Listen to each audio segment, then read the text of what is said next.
Chapter 449. Yin-Yang inched forward as carefully as he could, trying his best to conform to the nature of the breeze that he was currently in. His body and mind were fully immersed in the nature of heaven and earth, drifting forward as gently as he could. Anyone or anything that came into contact with Yin-Yang at such a close or even negative distance would not feel anything out of the ordinary. The breeze that brushed past could be felt but left no trace. That was how it should be. Therefore, Yin-Yang thought that he should be in a state of divine distance. Then, there was no more movement below and the other party was nowhere to be seen. It was not as thorough as Yin-Yang. Whether it was the person, the sword, the aura, the deific consciousness, or even the attack, it was as if they did not exist at all. Only the instinctive sense of danger that originated from a cultivator was still present. Yin-Yang knew that the crisis was far from over. The quieter it was now, the more dangerous it was. If he were to let his guard down for even a moment, it would be the moment of his demise. Maintaining the state of divine distance, he drifted forward for about a dozen miles. Suddenly, Yin-Yang felt like he had bumped into something. Perhaps, he had come into contact with something unusual. It was as if there was an invisible barrier that connected heaven and earth, blocking him within a certain range. He had come into contact with the edge of that range and thus, he had touched it. The moment Yin-Yang came into contact with the barrier, he knew that something was amiss. He immediately turned into a stream of wind with a swoosh, the manifestation of the wind retreating 1,000 feet away. Almost at the same time as Yin-Yang moved, another bizarre sword light appeared out of nowhere, slicing the space that he had come into contact with into pieces. Everything in that space was annihilated at once.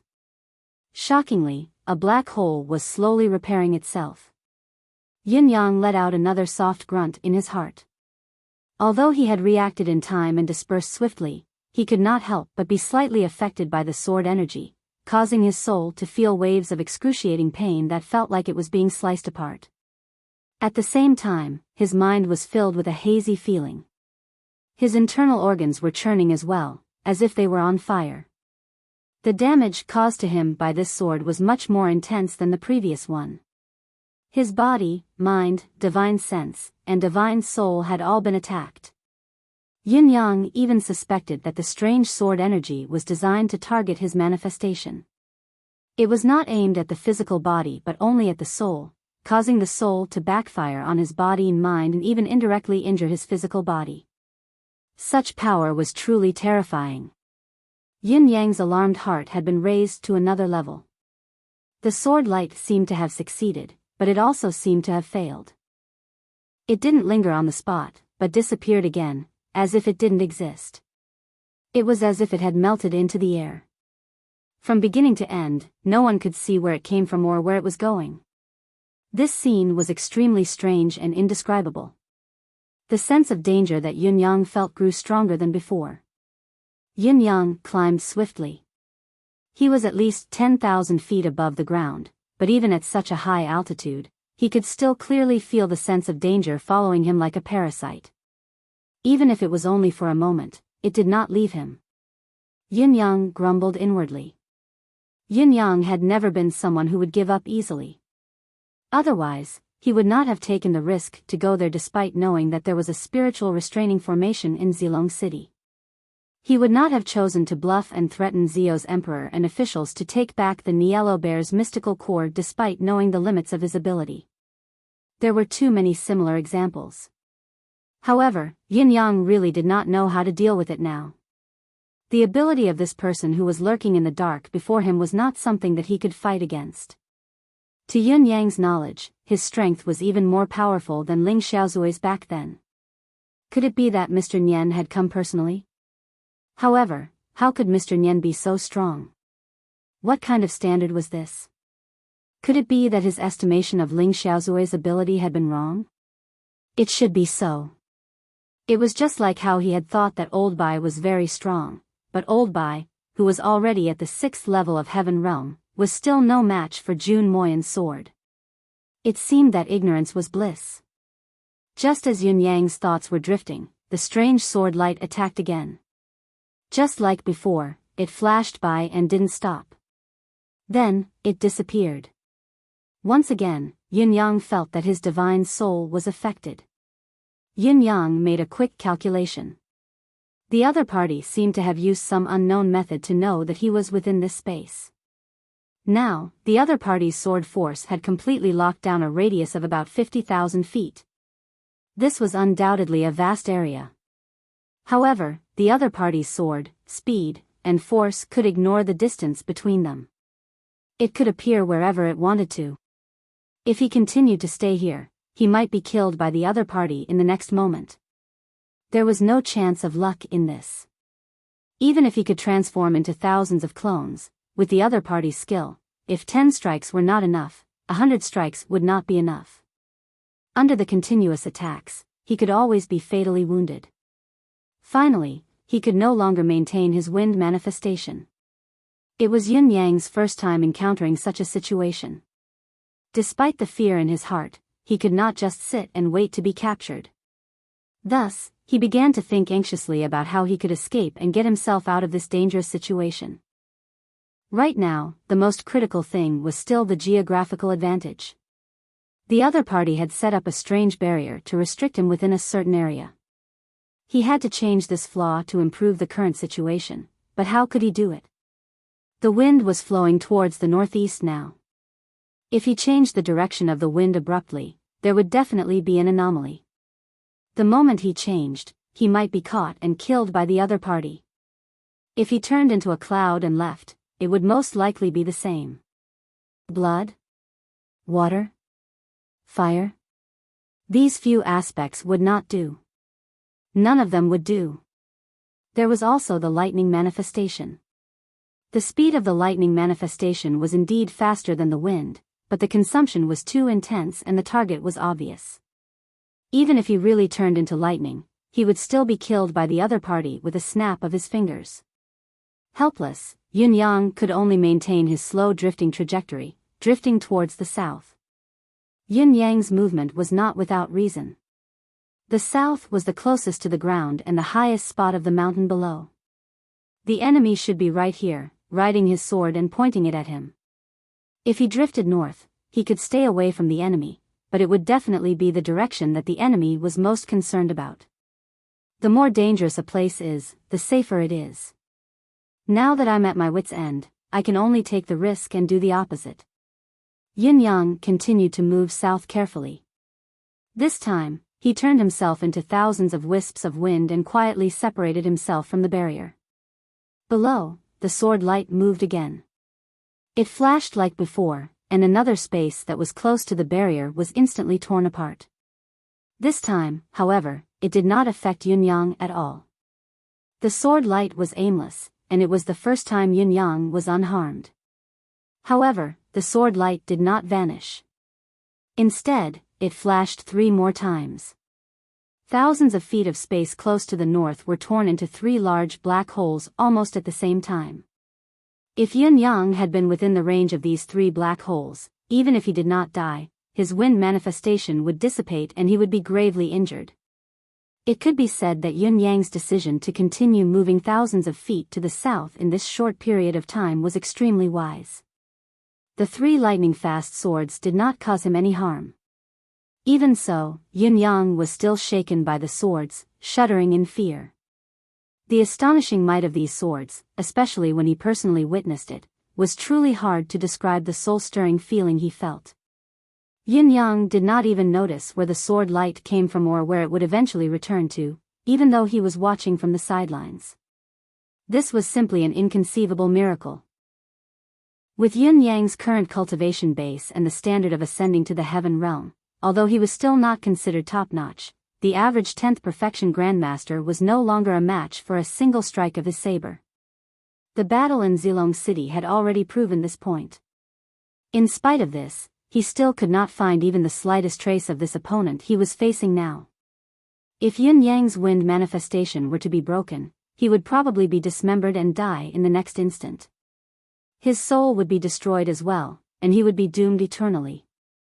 He would be as dead as he could possibly be. After a few futile attacks in the north, the strange sword light suddenly paused for a breath's time, as if it was considering something. With a sudden thought, Yin-Yang hurriedly maneuvered his wind manifestation to move to the north once more. His current position was where the void had been torn apart by the 3 consecutive slashes just now. Sure enough, as soon as he started to move, the strange and inexplicable sword light with terrifying destructive power flashed several times from the north to the south in the space of thousands of feet. It was obvious that Yin-Yang's guess was right. The owner of the sword light had predicted Yin-Yang's thoughts and countermeasure after his consecutive attacks failed, so he struck again without hesitation. If Yin-Yang had been slightly slower, he would not have been able to avoid the series of attacks. While Yin-Yang was still terrified, a sliver of delight rose in his heart. He had seen a turning point, or rather, the key to the outcome of this battle. Mr. Nian's wisdom is unparalleled and his strategy is profound. He's obviously confirmed that I'm in this area, so he'll definitely try his best to kill me. He won't miss this golden opportunity. However, it's one thing for him to confirm that I'm here, but it's another matter to lock onto my actual location. His continuous attacks from the north just now were not meant to kill, but to probe. When he noticed that something was amiss, he would definitely clear the area around him. Therefore, the area around him has become the most dangerous place again. Therefore, I've moved to the place where he attacked just now. This is the safest place right now. Yin-Yang was thinking nervously. But what will he do after wiping out the south? How should I make use of the fact that he can't pinpoint my actual location? He's probably guessed that I'm hiding at the place where he attacked just now, which is why I'm temporarily safe.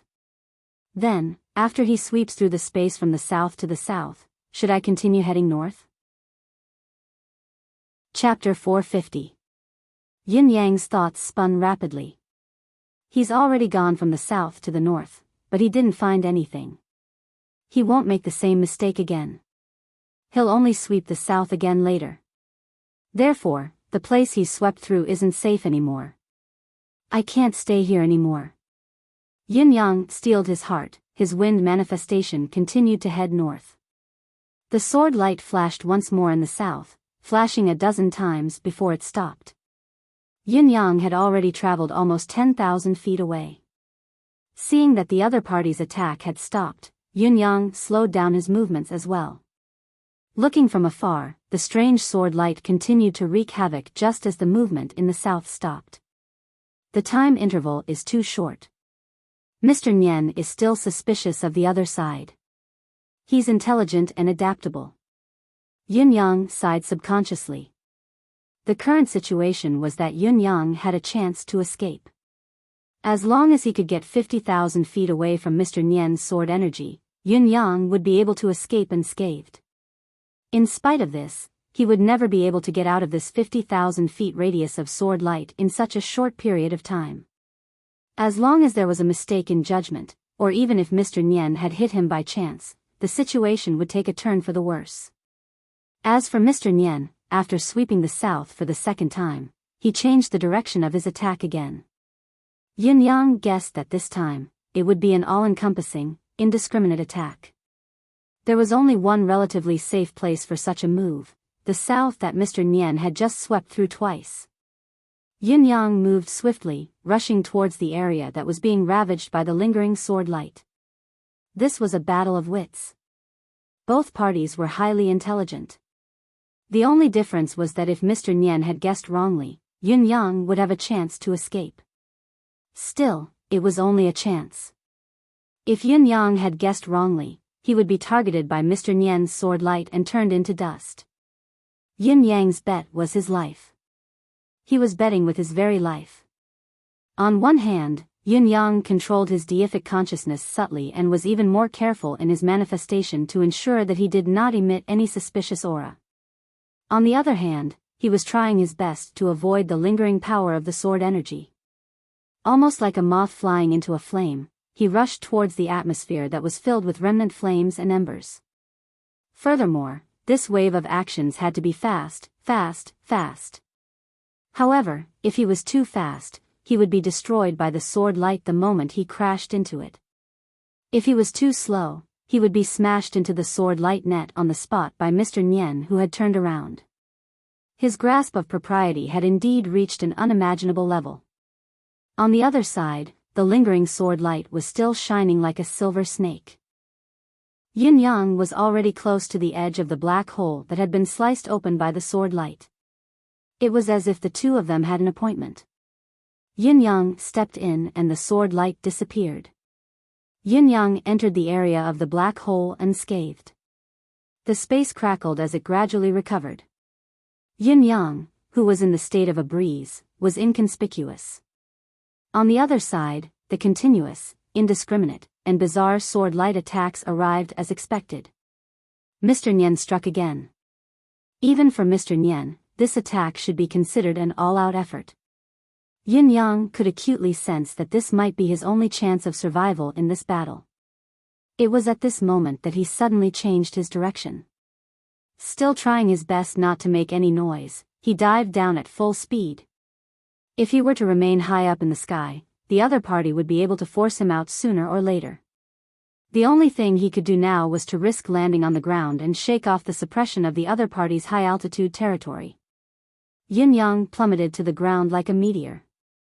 Behind him, the sword light was still wreaking havoc. The snowflakes and dark clouds that were drifting down from the sky were torn into pieces as the sword light struck from every space. Thousands of sword lights and strands of sword chi were still mixed with long sword lights, and they flickered horizontally and vertically in the air. They rose and fell, and they seemed to be endless. Yin Yang was less than 500 feet from the ground when the sword light that was wreaking havoc in the air suddenly stopped. It had stopped without warning. Then, the sword light flashed again as it turned around and plunged downwards. With a loud boom, the accumulated thick snow on the ground rose into the air. Every snowflake turned into sharp sword energy with that loud boom. The land within a 10-mile radius was completely sliced apart. The attack was even more ferocious than before. The other party had actually guessed Yin Yang's current plan. Fortunately, Yin Yang had anticipated the change and was prepared for it at the same time. However, when he was personally hit by the wave of attack, Yin Yang still felt that his body was riddled with holes. It was worse than being sliced into pieces. There was no other reason but the attack's range was too wide and the attack was relatively concentrated. Of course, more importantly, Yin Yang was hit by the attack as expected. This was one of the keys to his escape from this battle. Yin Yang forcefully suppressed the urge to faint. As the attack landed quietly on the ground, he activated the holy water charm immediately. Many water droplets seemed to have melted due to the sudden change in the snow on the ground and fell into the layer of snow below. The sword energy in the sky continued to fall towards the forest. Almost every inch of land was flipped over by the continuous sword light. Anything that was hit by the sword light and sword energy, even a snowflake, was shattered into pieces. The trees that were covered in snow seemed to have encountered the greatest calamity in the world. Not a single one of them was spared. None of them were spared. An indifferent voice rang out for the first time. Supreme Cloud, I know you're in this snowfield. Yin Yang was currently under the layer of snow. Although he had seeped into the ground due to his water manifestation, he could still feel new wounds on his body. He held it in forcefully, allowing Emmy's spatial spiritual force to replenish and repair his wounds without interruption. He was trying his best to keep himself from fainting due to his poor physical condition. As for the voices from the outside world, he ignored them completely. If he fainted now, everything would be over. You can say whatever you want. Since you're so capable, I'll let you run your mouth. The creaking of the snow outside indicated that someone had landed on the snowy ground and was currently walking over in a slow and graceful manner. The voice was still speaking freely. The voice was elegant and composed, containing an unparalleled authority that controlled the world and a sense of superiority over the common people. It was as if the person who was speaking had the power to decide the life and death of all living beings in this world. You're very smart. Even your spiritual sense is unusually sensitive. You can actually sense the impending danger in advance. This is something I admire very much. As the person spoke, there were still countless sword energy hissing out. Like Yin Yang had predicted, he could not pinpoint Yin Yang's exact location after his manifestation, but his attack range still encompassed Yun Yang. He was certain that Yun Yang's current location was within 50,000 feet of where he stood. Therefore, he had never struck out a single strike beyond this range. It was as if he was certain that this supreme cloud must be within the boundary he had drawn. That elegant voice continued to ring out, like two old friends chatting. Such spiritual sense is very precious. In my life, I've seen people with such spiritual sense. If they were martial artists, they would be unparalleled experts. If they were in the military, they would be peerless marshals. If they were in the bureaucracy, they would be famous officials. Such spiritual sense is the most precious gift God has given to mankind. It's irreplaceable. Actually, everyone basically has this kind of spiritual sense. They're born with it. However, looking at the entire world, those who can use this spiritual sense flexibly are definitely not more than 100 people since the beginning of time. As for today's world, they are as rare as phoenix feathers and unicorn horns. As for your second strength, it's intelligence. I've rarely seen a young man as intelligent, resourceful, scheming, and shrewd as you. You've done very well indeed. The sword light hissed. Having intelligence doesn't equate to being resourceful. Having intelligence and resourcefulness doesn't equate to being resourceful. Those who have all three may not necessarily be shrewd and scheming, but you have all of these. The Nine Supremes think tank lives up to his reputation. It's commendable that you could capture my people one by one and kill them one by one when you were still weak. However, what I value more is that you've ensured not to expose your true identity throughout the series of actions. Even I have to admit that I admire you for this. If I were in your shoes, I might not have the confidence to do what you've done. You're Supreme Cloud, the Nine Supremes think tank, but you've disguised yourself as Supreme Wind and Supreme Flame, reinvigorating your reputation with wind and fire. You've even hidden your true self in the mist, forsaking your name and disregarding your reputation. This alone isn't something that anyone can do. However, this isn't what I admire the most about you. Just now, we only had a short exchange of blows. Although you didn't see me and I didn't see you, you had an accurate grasp of my mentality. You've been avoiding my blind spots, walking the line between life and death. Not only that, you could even make use of my blind spots to find an opportunity for yourself to escape. The gap between our cultivation bases is as wide as heaven and earth, but you could predict my every step and come to this. How rare. How rare indeed. Supreme Cloud, you're truly a genius. The elegant voice outside sighed, as if it was filled with pity for the Supreme Cloud it spoke of. In spite of this, the hissing sound of sword energy had never stopped throughout his long speech. During this period of time, Yun Yang felt that he had been brushed past by the sword energy at least a dozen times. Yes, it had merely brushed past, but it had already caused more severe damage to Yun Yang. The sword energy's point of origin was his soul. The excruciating pain that came from the soul went straight to the depths of his consciousness. It was more excruciating than an ordinary physical injury, so excruciating that it could not be any more agonizing. If I had a choice, I'd prefer to take you in as my assistant and not kill you. The voice outside sighed in melancholy. It's a pity that I have to kill you. Our standpoints are completely different, creating a deadlock. I wonder if you want to know why I must kill the Nine Supremes? Yun Yang's heart almost stopped beating when the question was tossed out. He almost blurted it out and questioned the person face to face. Because this was the biggest mystery in his heart. However, he dared to not react at all now. The voice outside continued, the Nine Supremes and I have no enmity in the past or in the present. I've set up layers of traps and ambushed them at Tianshan Cliff, obviously intending to annihilate all of the Nine Supremes. How can there be no reason for this? I guess you must be very confused about this as well. Have you always been confused? The person outside seemed to be talking to himself. However, Yin Yang knew that this was a psychological attack. He was purposely talking about the things he was interested in, with the aim of triggering an unusual fluctuation in his soul. With the other party's profound cultivation base and divine means, as long as Yin Yang made any movement, he would be the first to notice it. By then, there would be no chance of survival and he would die for sure. Yin Yang forcefully suppressed his thoughts, keeping his body still and unmoving. The voice continued elegantly, I know you understand what I mean, but you're obviously someone who knows how to control yourself. You're very rational and know what's the right choice to make, only then will you have a chance of survival. However, this reputed one wants to tell you that it's useless. You must be very curious as to how I can be sure that you're within this area. Including when we were high up in the sky just now. It was because I had confirmed your position, that you were within a certain area. That was why I attacked so brazenly and limited the area of my attack. Aren't you curious about this? No matter how you hide, no matter how you compromise, I won't leave until you die. The person outside smiled faintly. As long as you're still alive, I can feel that this battle will not end until one of us dies.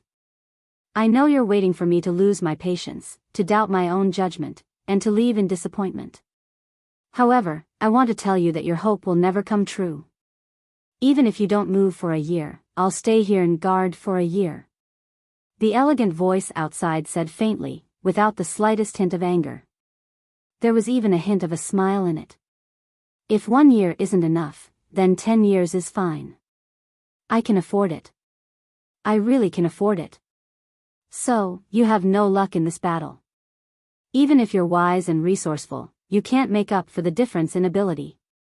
Supreme Cloud, if you come out now, I'll dispel all the doubts in your heart and let you die without regrets. On the other hand, if you persist in hiding and don't come out, there's only one outcome: to rot here with endless questions and regrets, to be left as a corpse. I believe you know who I am. You're right.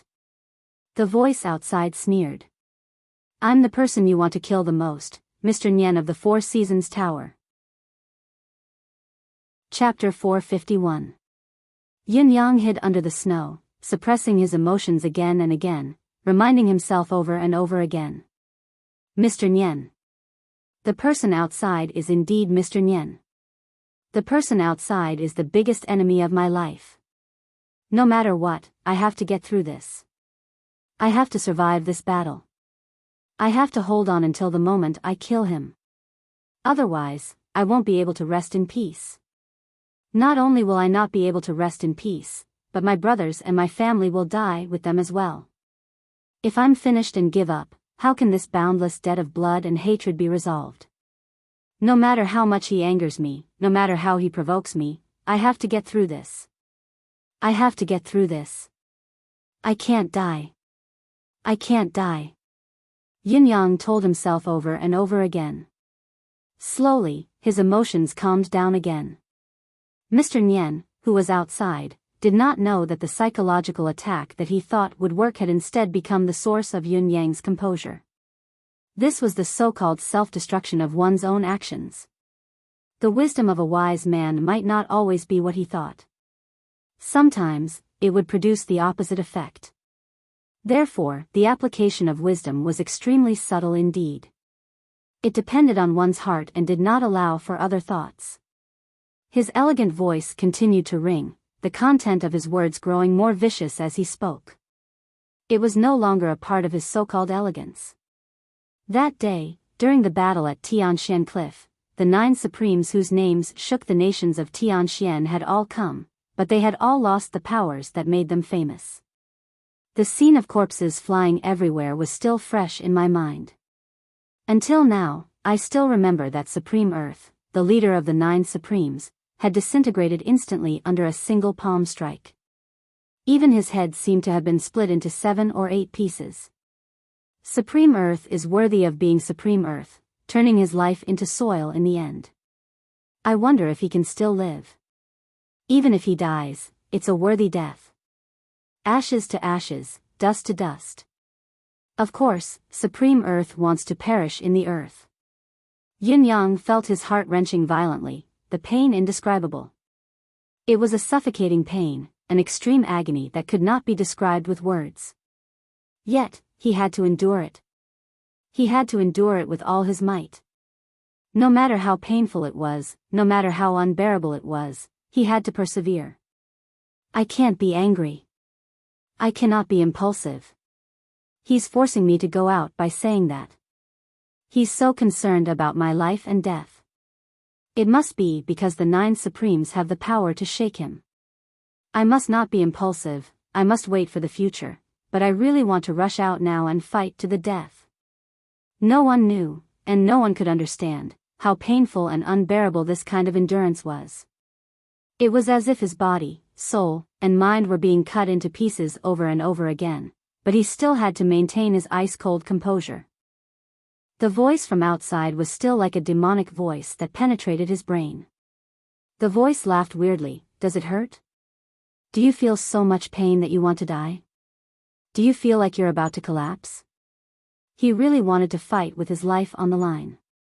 Wouldn't it be 10,000 times better than this? That's the happiest, the proudest work of my life. When the other 9 Supremes saw that Supreme Earth was dead, he actually went berserk. He charged forward without any form of defense. Of course, he was beaten into minced meat on the spot, dying even more thoroughly than Supreme Earth. Also, that Supreme Gold or whatever he was, actually provoked him in front of so many experts, saying that he wanted to fight one-on-one. Now that I think about it, the impulse back then was probably to cover for your preparation, wasn't it? The dusty memories of the past surged once more. Yin Yang's body, soul, and mind were heavily pressured, and he was on the verge of collapsing. He had been controlling himself not to recall or think about the bloody past. Now, however, it was being dug up again, by the mastermind of the incident.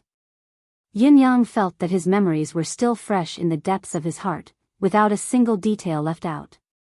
Today's situation is destined to end in death. However, we brothers can't all die here. It was the eldest, Supreme Earth, who was speaking. His voice was heavy and stern. Among us brothers, we can only strike once with our remaining abilities. There can't be any mishaps. Right now, the best outcome is only enough for one person to survive. I hope that this person is OL a ninth. Supreme Earth's voice was urgent. His eyes scanned his brothers again and again, as if trying to remember them so that they could reunite when they reached the underworld of the underworld. OL ninth is the youngest among us, but he's the smartest among the 9 of us. He acts only after planning, anticipates the enemy's moves, and is farsighted. At the same time, only if he's alive can he open the residence of 9 Supremes immediately and obtain Ol 8's legacy, and even our cultivation methods. He can cultivate all of the 9 Supremes' arcane skills alone, gathering the might of the 9 Supremes in one body. As for the others, they can only open it from the middle.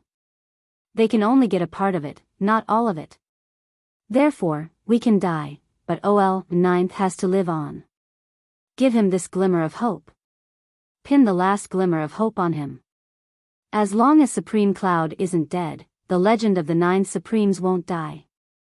In the future, he will be the new 9 Supremes. The other brothers did not speak, listening to Supreme Earth's arrangement seriously. Their eyes were filled with agreement. None of them had any hesitation or doubt. The only voice of disapproval came from, I don't agree. Yin Yang seemed to hear his own voice. If we live together. If we die together. What's the point of giving me that glimmer of hope? I don't want it, I don't want it. Don't look down on me. What's there to be afraid of? What he had said then was like a child who was trying to be brave. There was no hint of a wise man's calmness in the face of danger. Knock him out. Take off his mask and find a brother to replace him. They can't cast their arcane skills anyway, it's the same for 800 people. Now, whoever puts on the mask can be Supreme Cloud, one of the 9 Supremes. It was Supreme Earth's voice, growling fiercely. It was also the last few words Yin Yang had heard, the last few words from his brothers. Scratch his face, make it look like he's heavily injured, OL, youngest, good brother. Live on. You must live on.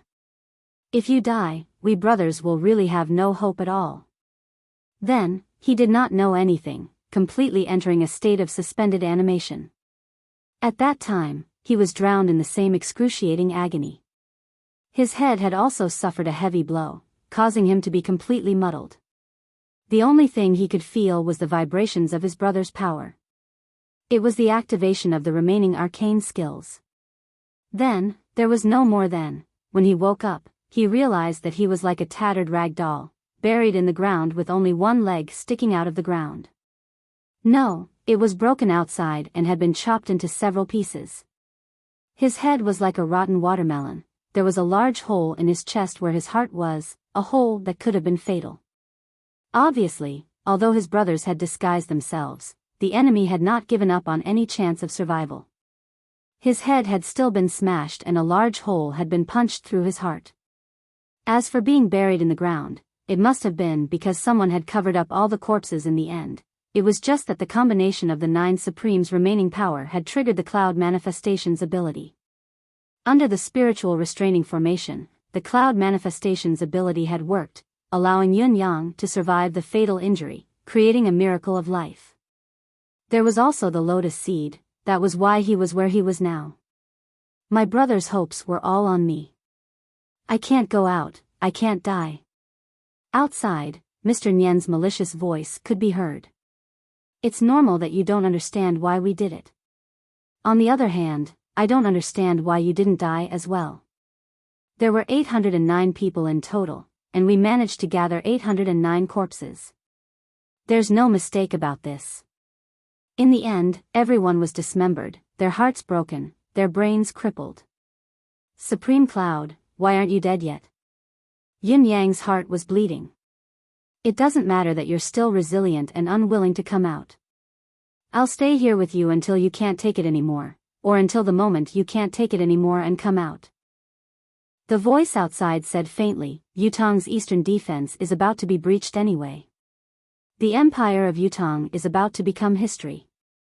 Whether you come out or not, you can't change this inevitable trend.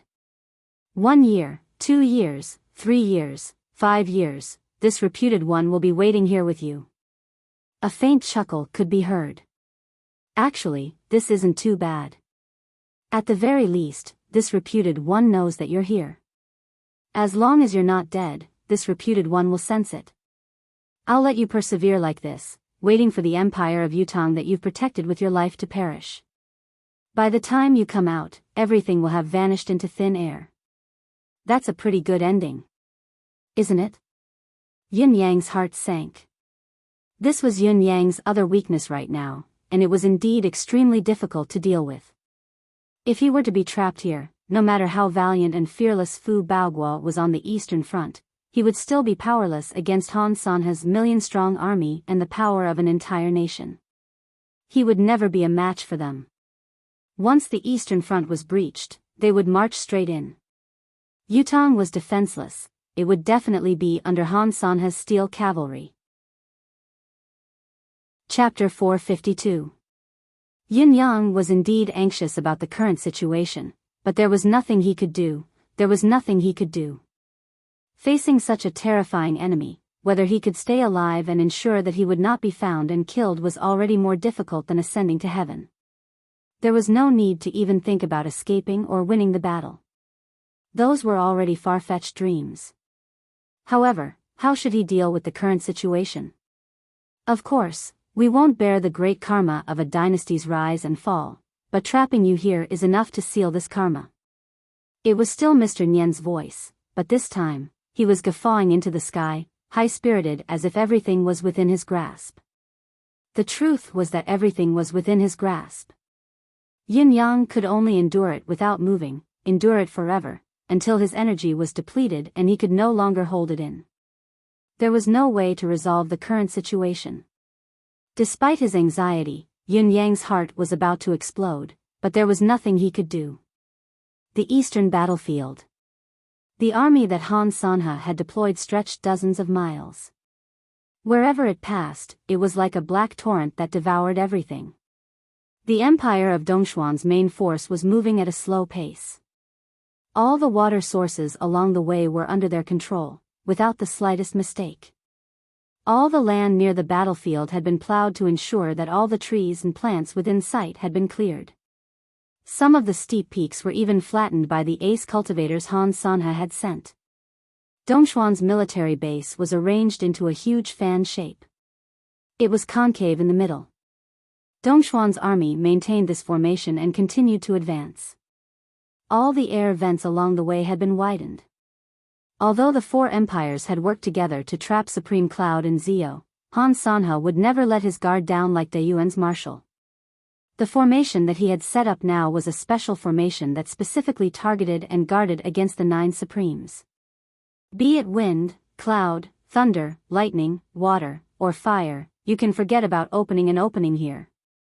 If you're already trapped in Zio, that's great. However, if you're not, you won't have a place to strike even if you come to this battlefield. At the very least, if you want to directly cause great losses like before, it's absolutely impossible.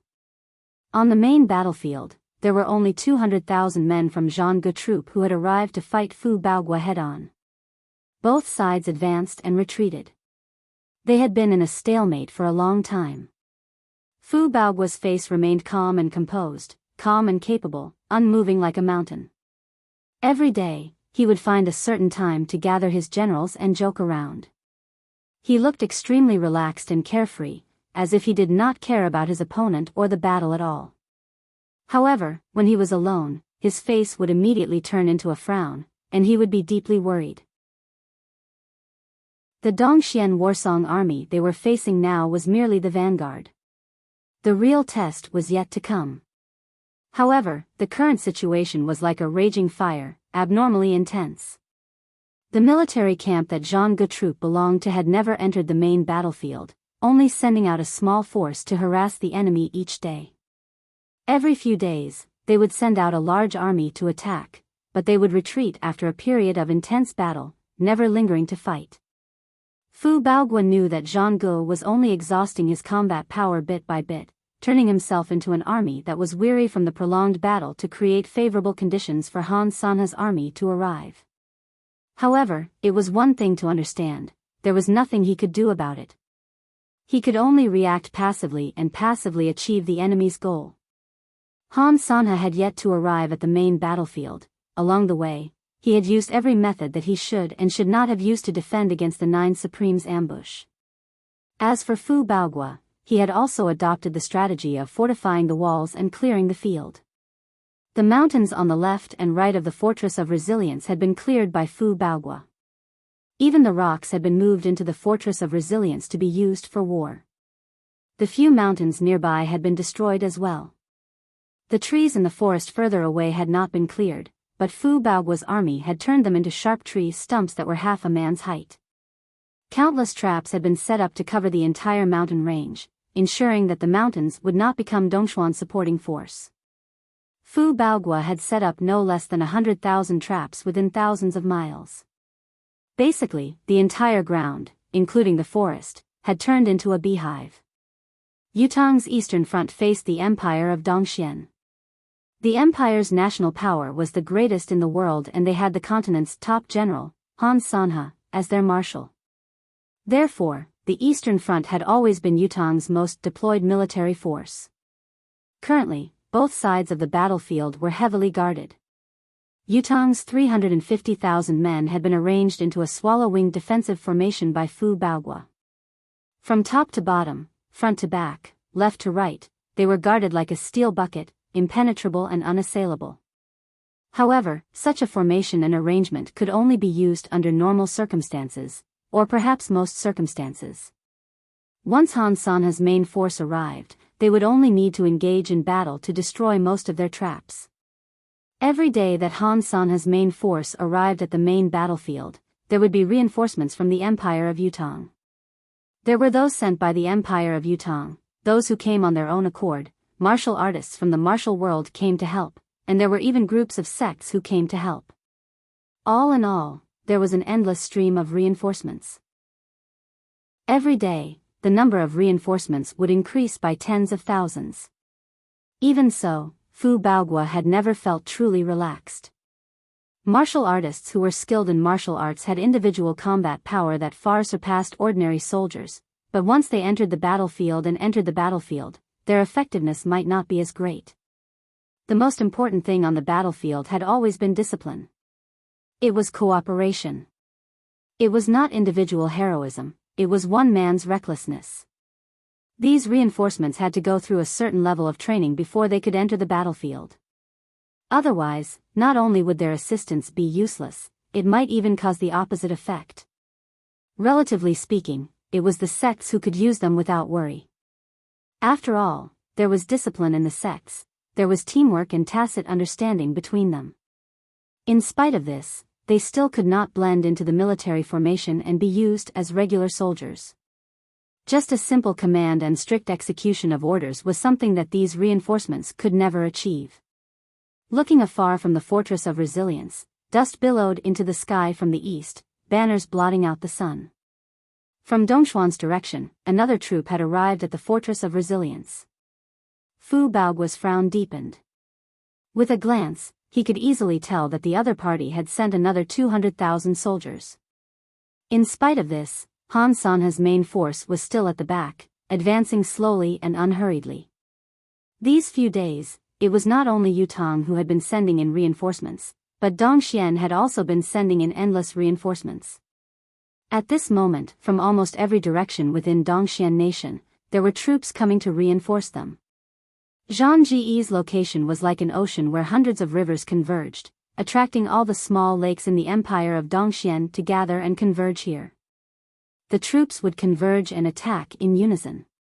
If the enemy troops were to converge successfully, the enemy's morale would be boosted while their own troops would feel the pressure of a mountain pressing down on them. It would be detrimental to the military's morale. Wang Dinghua. Fu Baoguo was decisive as he hollered coldly. He summoned his best general. Yes, sir. I'll give you 30,000 steel cavalry. Charge forward. Yes. The enemy's reinforcements have just arrived and their morale is at its peak. We must destroy this morale. Fu Baoguo's eyes were gleaming as his voice was chilling. I'll give you 30,000 steel cavalry for this battle to be a complete victory, but on top of that, I have a request. You have to bring back at least 25,000 men after the assault. This lowly general, as long as one person is missing, you'll be punished according to military law. Fu Baoguo snorted coldly. The current situation is disadvantageous to us. Only by breaking through the formation with minimal casualties and dampening the enemy's morale can we shock the enemy. If I let you and your 30,000 steel cavalry die in the enemy's formation, what's there to shock about, no matter how valiant your death is? The enemy can afford to die, but our army can't. This lowly general understands. I'll do my best until the day I die. The key to this battle is that the enemy has just arrived. Although their morale is high, it's inevitable that their men and horses will be exhausted. You can weave in between Zhang Ji's troops and the new troops, then kill your way back. As long as you're quick, it won't be difficult to achieve your goal. Fu Baoguo looked at the two troops that were rapidly approaching each other from afar and said coldly, they want to boost their morale and unite their armies. Even the cowards in the army would feel a sudden surge of bravery and confidence when it comes to something like this. As for me, I'll let you completely destroy this courage and confidence of theirs. Even if you can't destroy Dongxuan's morale, at least the morale of the two troops converging must not appear. Go! Wang Dinghua bellowed, taking the token arrow and turning to stride out, his face filled with determination. Fu Baoguo's expression was steely. He knew that the enemy's morale had been rising during this period of time. Now, right now, was the best time to dampen their morale. When they had accumulated their morale to a certain level, he would annihilate them in one fell swoop. This would be the juncture where the enemy would feel defeated. As long as the plan was accomplished successfully, the army before them would not be much of a threat for a long period of time, at least until Han Sanhe arrived, no matter how many troops there were. Now that the enemy's reinforcements had just arrived, Zhang Gu was welcoming them while the shadow cavalry was still recuperating in the front line. If he took a detour and plunged right into the enemy's midst, the shadow cavalry would not be able to react in time. When the shadow cavalry moved again, the distance between them would be enough for Wang Dinghua to rush over with his men and rush back. He believed that when his steel cavalry charged back, the enemy's shadow cavalry would still be speeding up.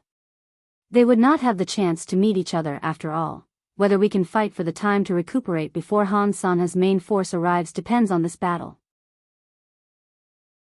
Chapter 453. The 150,000 steel cavalry that Tai Zhang had left behind were Yutong's most elite troop and also his trump card in this battle. Wang Dingguo was the best general under him. They should have more than a 90% chance of winning this battle. This timing was a God-given opportunity that would not come again if they missed it. Although there would be casualties when they charged into the formation, it would not be too much. In terms of the current war, this loss was extremely valuable. Mercy does not command soldiers. Love does not establish authority. Righteousness does not manage finances. Kindness does not serve as an official. Baogua, mercy does not command soldiers, this is the first. Why? Fu Baogua closed his eyes, the old Grand Commandant Fang Qingtian's earnest teachings flashing through his mind. Baogua, what is war? War, to both empires, is a battle of manpower, military force, material resources, financial resources, and perseverance. Whoever can last until the end will be the overlord, the winner. However, to the marshal, war is a battle of casualties, exhaustion, and lives. It's a battle of who can last the longest. Whoever survives in the end will be the winner. You must remember that there is only victory and defeat on the battlefield. There is no mercy, no life. Fu Baogua heaved a long sigh towards the sky. Teacher, listening to the uniform galloping of horses and Wang Dingguo's loud roar, followed by the thunderous sounds of attacks, he opened his eyes and looked at the determined and courageous warriors. No one was confident that they could come back alive after charging out this time. There would definitely be casualties. He just didn't know which familiar faces would be missing from this square formation. Teacher, what you said makes sense, but, these are my comrades, my brothers. Wang Dingguo galloped forward on his horse. The cold wind that was mixed with the smell of blood on the battlefield blew on his face, but he didn't feel a trace of coldness or sternness, because the only feeling he had right now was that the blood in his entire body was burning. He felt like he was about to explode. It was at this moment, right now. In front of him was the enemy, beside him were his comrades. Beneath him was a warhorse, and in his hands was a sharp blade. Beneath his feet was the battlefield. His eyes suddenly turned red, as if they had been dyed with blood. The 30,000 steel cavalry that Fu Baogua had given them followed behind him, galloping silently as well. Everyone knew that even though they had anticipated the enemy's moves, casualties were inevitable and they might not be able to survive. However, no one thought too much about not being able to return, because everyone could feel their blood boiling just like Wang Dingguo. The fighting spirit in Wang Dingguo's heart seemed to have infected every single one of the 30,000 cavalry behind him. Every pair of eyes was filled with burning morale. Only a fierce battle could truly let this fire be completely released. Although no one spoke, they couldn't help but urge their horses to move faster and faster. 30,000 men from the steel cavalry took a detour and charged out of Yutong's camp from the other side like a raging dragon. Then, they turned into a sharp arrow on the icy field, charging towards the east without turning back. Wang Dingguo was at the forefront, like the sharpest arrowhead, whistling in the air as he tore through the wind and obstructions. His entire body was on the horse's back, his upper body hanging in the air. His entire body was leaning forward, his hips dangling on the horse's back. His center of gravity was placed in front as well. Anyone who had ridden a horse before would know that doing so could save a lot of horsepower, and at the same time, it could create an inertia for the warhorse to charge forward. It was not only Wang Dingguo himself who was doing so, the 30,000 men behind him were doing the same. They were all moving forward, their hands not even holding the reins, only pressing their left hands lightly on the horses' heads while their right hands gripped their weapons tightly, allowing them to stick close to the horses as if they were one. Their eyes were glowing with sparks, their blood boiling. They were all waiting quietly, waiting for the moment they would truly come into contact with the enemy. Once they did, the most brilliant blood in the world would erupt. The man on the horse seemed to have sensed the desire for battle in his companion's heart. It was as if the horse beneath him had also sensed the desire for battle and slaughter in his companion's heart. For a moment, it also bent over with all its might. Originally, it was able to cover a distance of 3 zhang in a single step. But now, with all its might, the horse's hooves soared into the air as it madly sprinted forward. It had already covered a distance of 4 to 5 zhang. The blood of the men was burning. The blood of the warhorses seemed to be burning at the same time, unstoppable. Just as Fu Baogua had expected, the enemy did not even manage to react to the sudden appearance of the ambush. After all, Fu Baogua had been like a cowardly tortoise in his shell these past few days. He did not step out and did not engage in battle, creating a subtle feeling of defending until the very end. No one had expected him to choose to launch an attack when the enemy's 2 armies had converged and were at their peak. The 30,000 men from the steel cavalry had already galloped more than half the distance to their target before the enemy scouts in the camp blared their horns to warn them. Ha ha ha, Wang Dinghua howled into the sky. At this moment, the biting cold wind was still howling, sweeping past his body at high speed. His battle robe made a violent crackling sound as it was blown by the wind. Wang Dinghua's voice seemed to suddenly appear in the middle of winter like a thunderclap in the clear sky, abruptly resounding in the air. Brothers. Wang Dinghua's voice was hoarse and high-pitched, like a thunderclap. The 30,000 men from the steel cavalry hollered in unison, "Here! We are Yutong's steel cavalry!" Wang Dinghua roared. Unrivaled. The 30,000 men from the steel cavalry replied in unison. "We were born here. Born here. We grew up here. We grew up here. This is our land. Our land. This is the land we swore to defend with our lives. The land we swore to defend with our lives. Defend with our lives. Defend with our lives." Wave after wave of voices rose higher and higher, becoming louder and louder. The morale of the 30,000 men from the steel cavalry had already reached its peak.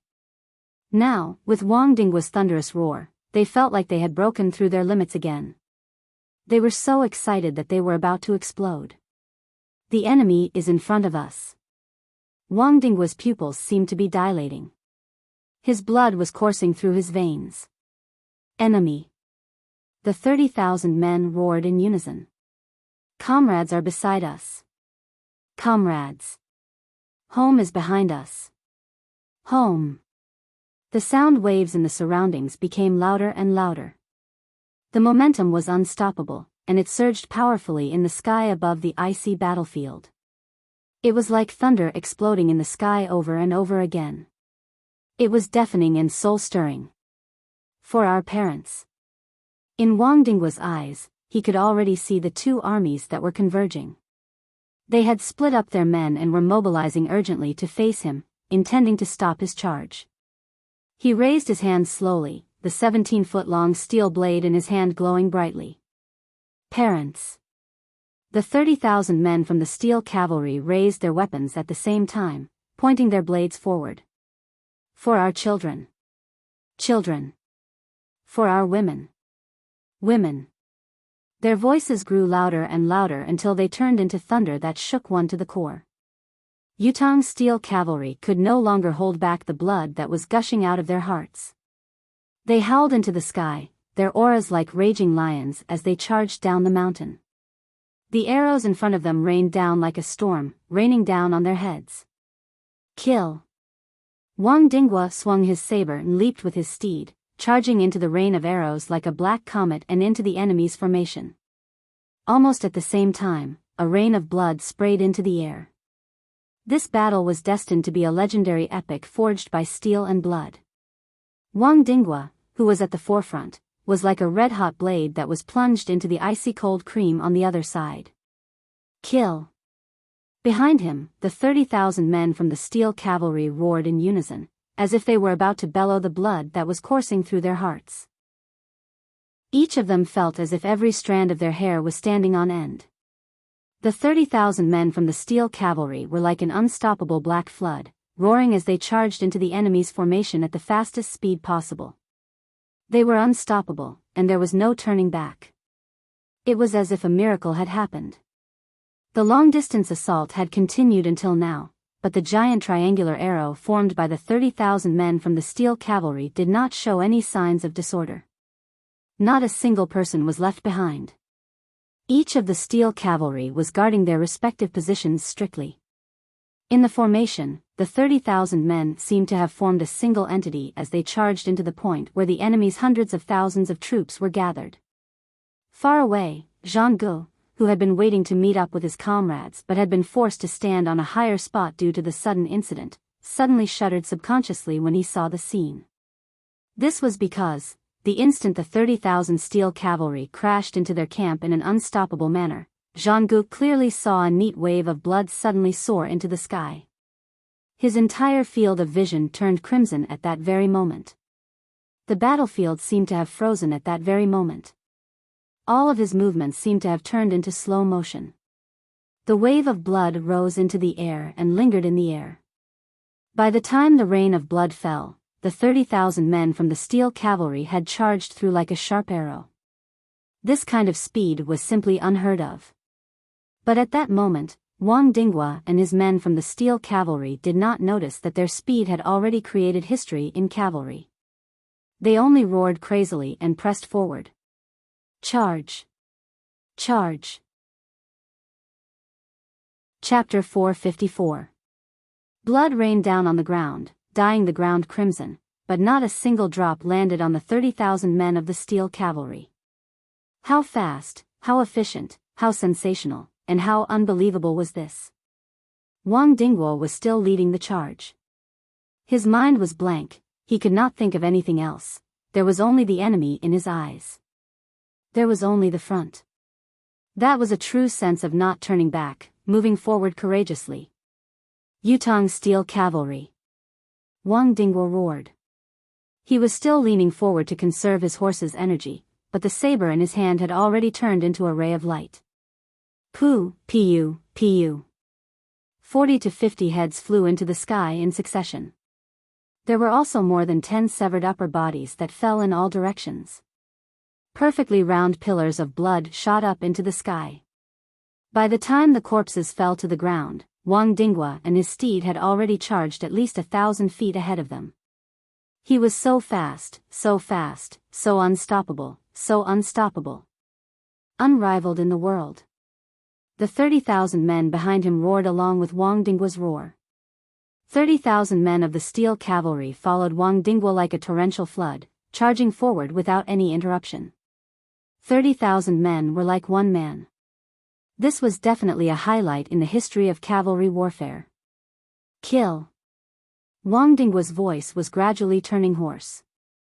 He had obviously shouted too much, but his aura did not diminish. Instead, it increased. Kill! Kill! Kill! The steel cavalry roared. 10,000 men pointed forward, another 10,000 to the left, and another 10,000 to the right. They continued to charge forward without a hint of panic. With a loud clang, an enemy general in front of Wang Dinghua was knocked back 30 feet along with his horse. Both man and horse bled from their orifices as they looked at Wang Dinghua in despair.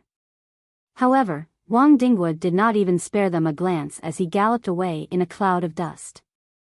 He had risked his life to intercept them, but they didn't even have the qualifications to look at him. The enemy general was dead.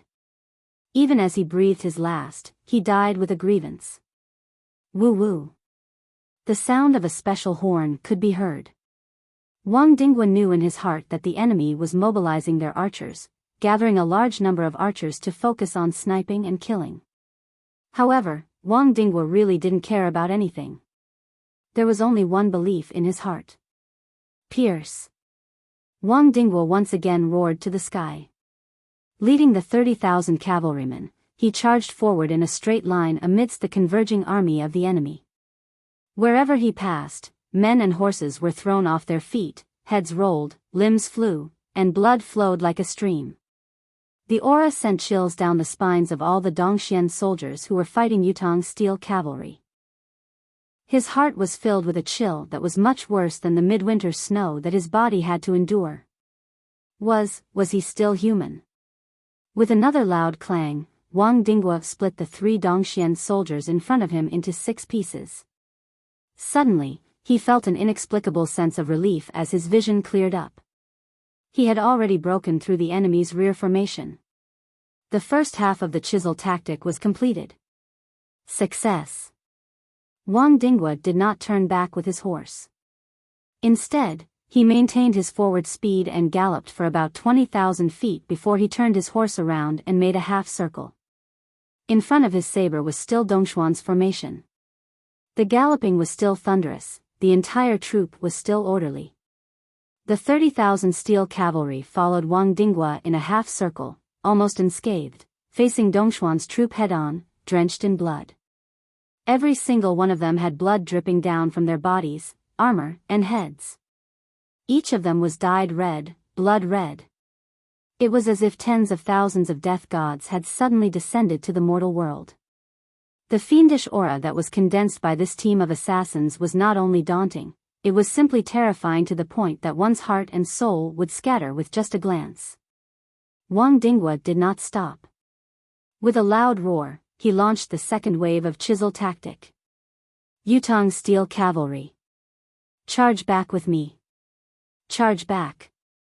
Behind him, all the steel cavalry bellowed in unison as before.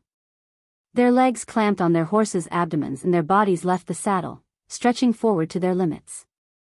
Each of them howled like they were possessed by demons as they raised their weapons and followed behind Wang Dinghua. After charging for 2 breaths, the neat formation turned into a black whirlwind and a black arrow once more. It was still unstoppable and unstoppable. Dongxian brat. Who dares fight your father? Wang Dinghua felt his blood burning to its limit, his blood vessels expanding like never before as he roared into the sky. Together with his horse, he charged into Dongxuan's formation once more. At this moment, even if all the pinnacle experts in the world were to intercept him, Wang Dinghua would still dare to fight without hesitation. The accumulation of his aura at this moment had truly risen to a level of invincibility. At the very least, his aura was unquestionable and impeccable. Fight! Fight! Fight!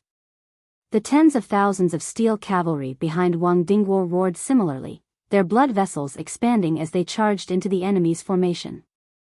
They charged forward like a hot knife through butter, advancing as if there was no one there. This time, there were countless arrows soaring into the sky from both sides of the steel cavalry, raining down like a dark storm.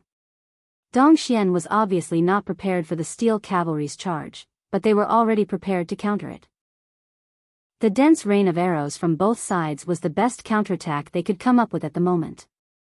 However, the current best and most targeted counterattack strategy might not be able to produce immediate results and be effective. The steel cavalry was fully armored. As long as they were not unlucky enough to be shot in the face, they would be fine. Even against the rain of arrows, the tens of thousands of steel cavalry continued to press forward. Wherever they passed, it was still the same as before, men and horses were thrown off their feet. Many of the Dongxian soldiers felt their guts shattering when they saw them charging over. They instinctively wanted to dodge, no longer having the thought of fighting or intercepting them. The ground in the distance shook. That was Dongxuan's elite troop, the shadow cavalry that could rival the steel cavalry, moving in full force, waiting to strike. Wang Dinghua's roar was like thunder. Standing at the forefront, he was practically shaking the enemy's formation single-handedly, but no one could stop him, not even for a second, a snap of a finger, a split second. Wherever he passed, he only needed to swing his saber and he would be unimpeded. The horn sounded tragically in the enemy's formation. It was the order to fight to the death, the activation of the battle strategy. It was obvious that Dongxuan's main general had the intention to kill the 30,000 steel cavalry. He wanted to bury all 30,000 of them here. When such a military order was given, every soldier in Dongxuan's army would turn into a sacrificial warrior at once. Those who did not charge forward would be punished by military law, beheading on the spot. The battle grew more intense because of that. The steel cavalry continued to charge forward in a frenzy like a thunderstorm, but the enemy's counterattack suddenly became unusually fierce as well. Extreme against extreme, the consequences were extremely devastating. Many of the steel cavalry were pushed off their steeds by Dongxuan's warriors who suddenly pounced on them. Falling off their steeds abruptly, both of them were trampled into meat paste by the people around them, but their steeds continued to follow the formation, charging forward with their original momentum. Yutong's steel cavalry was unmoved by the sacrifice of their comrades and the fall of their steeds. Their eyes were only focused forward. Charge. Kill. In such a battle atmosphere, falling off one's steed was equivalent to being consigned to eternal damnation. No expert, no master could save the fallen from their steeds from such a battle. Kill. Kill.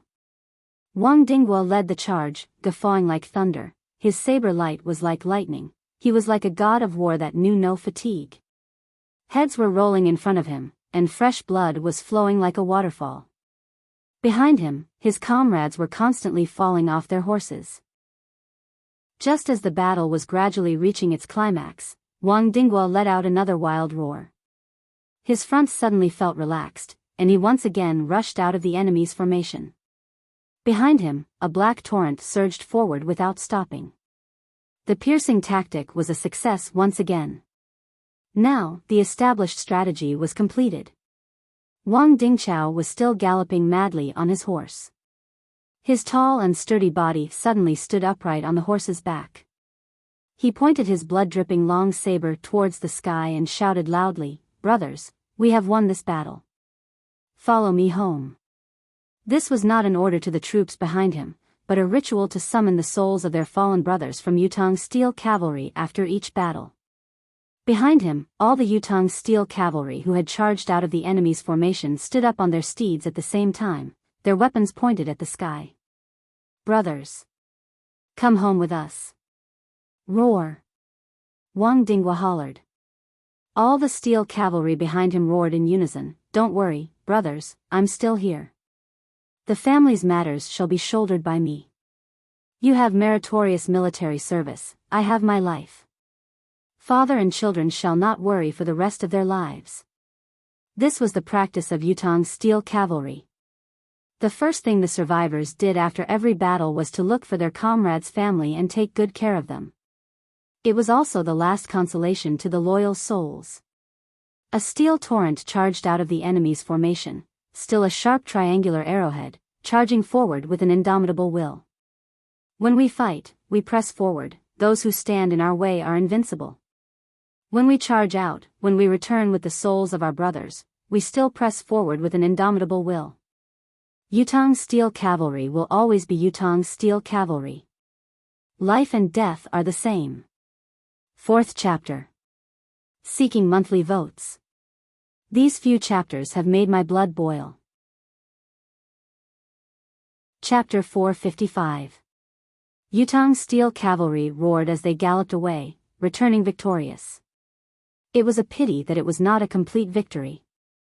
It would only be a complete victory if none of the 30,000 men from the steel cavalry were killed.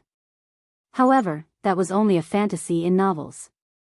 In a real battle, how could none of them be killed when 30,000 men charged? Behind the 30,000 steel cavalry galloped away was the messy Dongxian military camp. The trail of blood was still open, a ghastly sight to behold.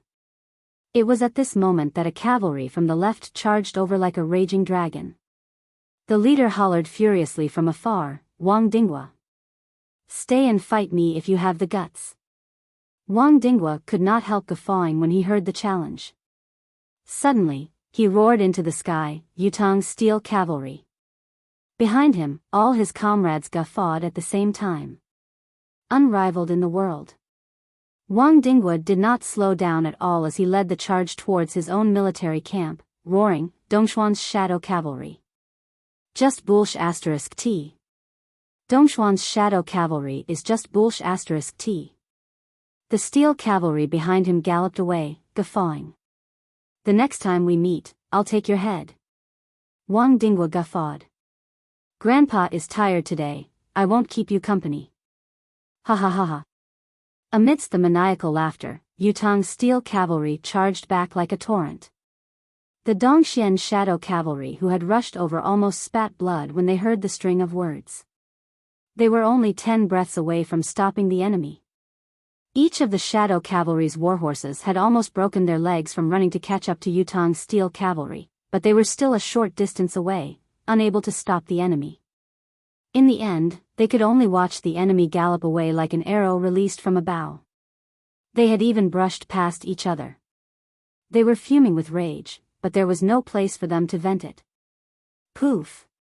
The leader of Dongshuan's Shadow Cavalry slammed the spear in his hand onto the ground in front of him, causing a large piece of ground to fly up as he cursed, "Wang Dinghua! I must kill you." With a wave of his hand, he ordered, "Go back." Witnessing the Steel Cavalry's charge like a gust of wind and retreat like a torrent, his gaze was filled with awe. The valiance of the Steel Cavalry was so uniform that it had reached a horrifying level. How could such a strong army be destroyed? Fu Baogua. As expected of a famous marshal of a generation. Attacking at this time was obvious. However, he had done it. Zhang Gu looked at the generals and Dongxian soldiers around him. Everyone's faces were filled with rage and humiliation, but it was undeniable that there was still a faint trace of fear on everyone's faces. There was a deep sense of shock at the bottom of everyone's eyes. The high morale and confidence of victory that had been built up because of Fu Baogua's cowardice and passive defense, as well as the jubilation from the reunion of the two armies, had vanished without a trace. The biggest loss of this battle was that their high morale had been ruthlessly smashed back into the dust by the enemy. Zhang Gu understood that it would be difficult to raise their morale within a short period of time. In other words, before Marshal Han Sanhe's main force arrived, Dongshuan's army would be exhausted. It was not that they were powerless to fight, but they had lost the drive that they should have. The enemy's 30,000 cavalrymen charged through the formation and broke through the confluence of 300,000 soldiers twice. After killing them, they swaggered away. The enemy's morale was so high because of this that it could be ignited. If he were to attack now, there was a high chance that Fu Baogua would deploy all his troops to fight him. However, one side's morale was low, while the other side's fighting spirit was high. Under such a contrast of morale, he had no hope of victory. He could only suffer a crushing defeat, or even collapse at the slightest touch. His army would collapse like a landslide, and he would suffer a crushing defeat. Zhang Gu could not afford such a result. All troops, fall back and reorganize. Shadow Cavalry, point forward to prevent the enemy from attacking again. Zhang Gu could only give the order after a long moment of thought. He sighed inwardly. He had thought that he was not inferior to the world's famous generals, at least not too far away. He had even belittled Fu Baogua's defense earlier, thinking that the other was merely SOSO and that he was undeserving of being called the top of Yutong's younger generation. Today, however, he had been taught a bloody lesson by Fu Baogua, whom he had looked down on. Indeed, those who could rank at the top of the ranking of famous generals were not to be trifled with. The top of Yutong's younger generation, one of Yutong's 3 military bosses, Fang Qingtian's appointed successor, lived up to his reputation. Such a grasp of the battle opportunity, such a swift and decisive method, such an unexpected tactic, it's indeed sharp and impressive. Zhang Ji's eyes glowed with fighting spirit as he murmured, "But no matter how good you, Fu Baogua, are, you're definitely not teacher's opponent." His teacher, Han Sanhe, was the continent's top general. However, Zhang Gu did not realize that he had forever lost the right to compete with Fu Baogua on the battlefield when he thought so.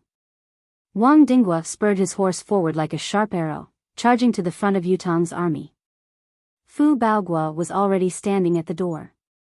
His arms were behind his back, his expression calm. Looking at his expression, it was as if Wang Dinghua had only contributed a little in this battle and was not worthy of praise at all. It was nothing like the meritorious deed he had mentioned earlier. In spite of this, the slight trembling of his hands behind his back had long betrayed him, expressing his true feelings at the moment. Fu Baogua was also sweating profusely about this battle. Even if the success rate of this battle was already 90% and his previous actions had confused the enemy's general, causing them to underestimate him, indirectly contributing to the success of this battle, there was still a great risk involved. What if the enemy's general did not fall for it? What if he thought deeper? What if he saw through his plan? The marshal of the enemy, Zhang Gu, was also a famous general of Dongxian. He was almost the top person in Dongxuan's military after Han Sanhe. His reputation was well known as well. If Zhang Gu had seen through Yun Yang's intentions, he only needed to conceal the Dongxian shadow cavalry behind where the two armies converged and wait for the steel cavalry to attack, intercepting them head-on. Then, all 30,000 steel cavalry would be annihilated without a doubt. Fortunately, they had finally won this battle. Their mission was a success. The steel cavalry came like a gust of wind, stopping neatly in front of the army with a long horn. Wang Baogua turned his horse around and hollered sternly, "Steel cavalry. Count the men." He leaned forward slightly. The casualties of the 30,000 steel cavalry had been counted. Wang Baogua turned to face Fu Baogua. "Marshal. This general has given the order. We've pierced through the enemy twice in this battle. 30,000 steel cavalry, but there are still 27,352 men left." Although his voice was heroic, there was an indescribable hoarseness in it. It was only now that the sorrow surged up like a tidal wave. The 27,352 men behind him sat unmoving on their horses like javelins, but their eyes were glistening with tears. 30,000 men had attacked the enemy's two armies, a total of 300,000 men, but they had only lost 2,648 men. It was less than 11%, it was a glorious victory. However, the steel cavalry brothers' hearts were heavy at this moment.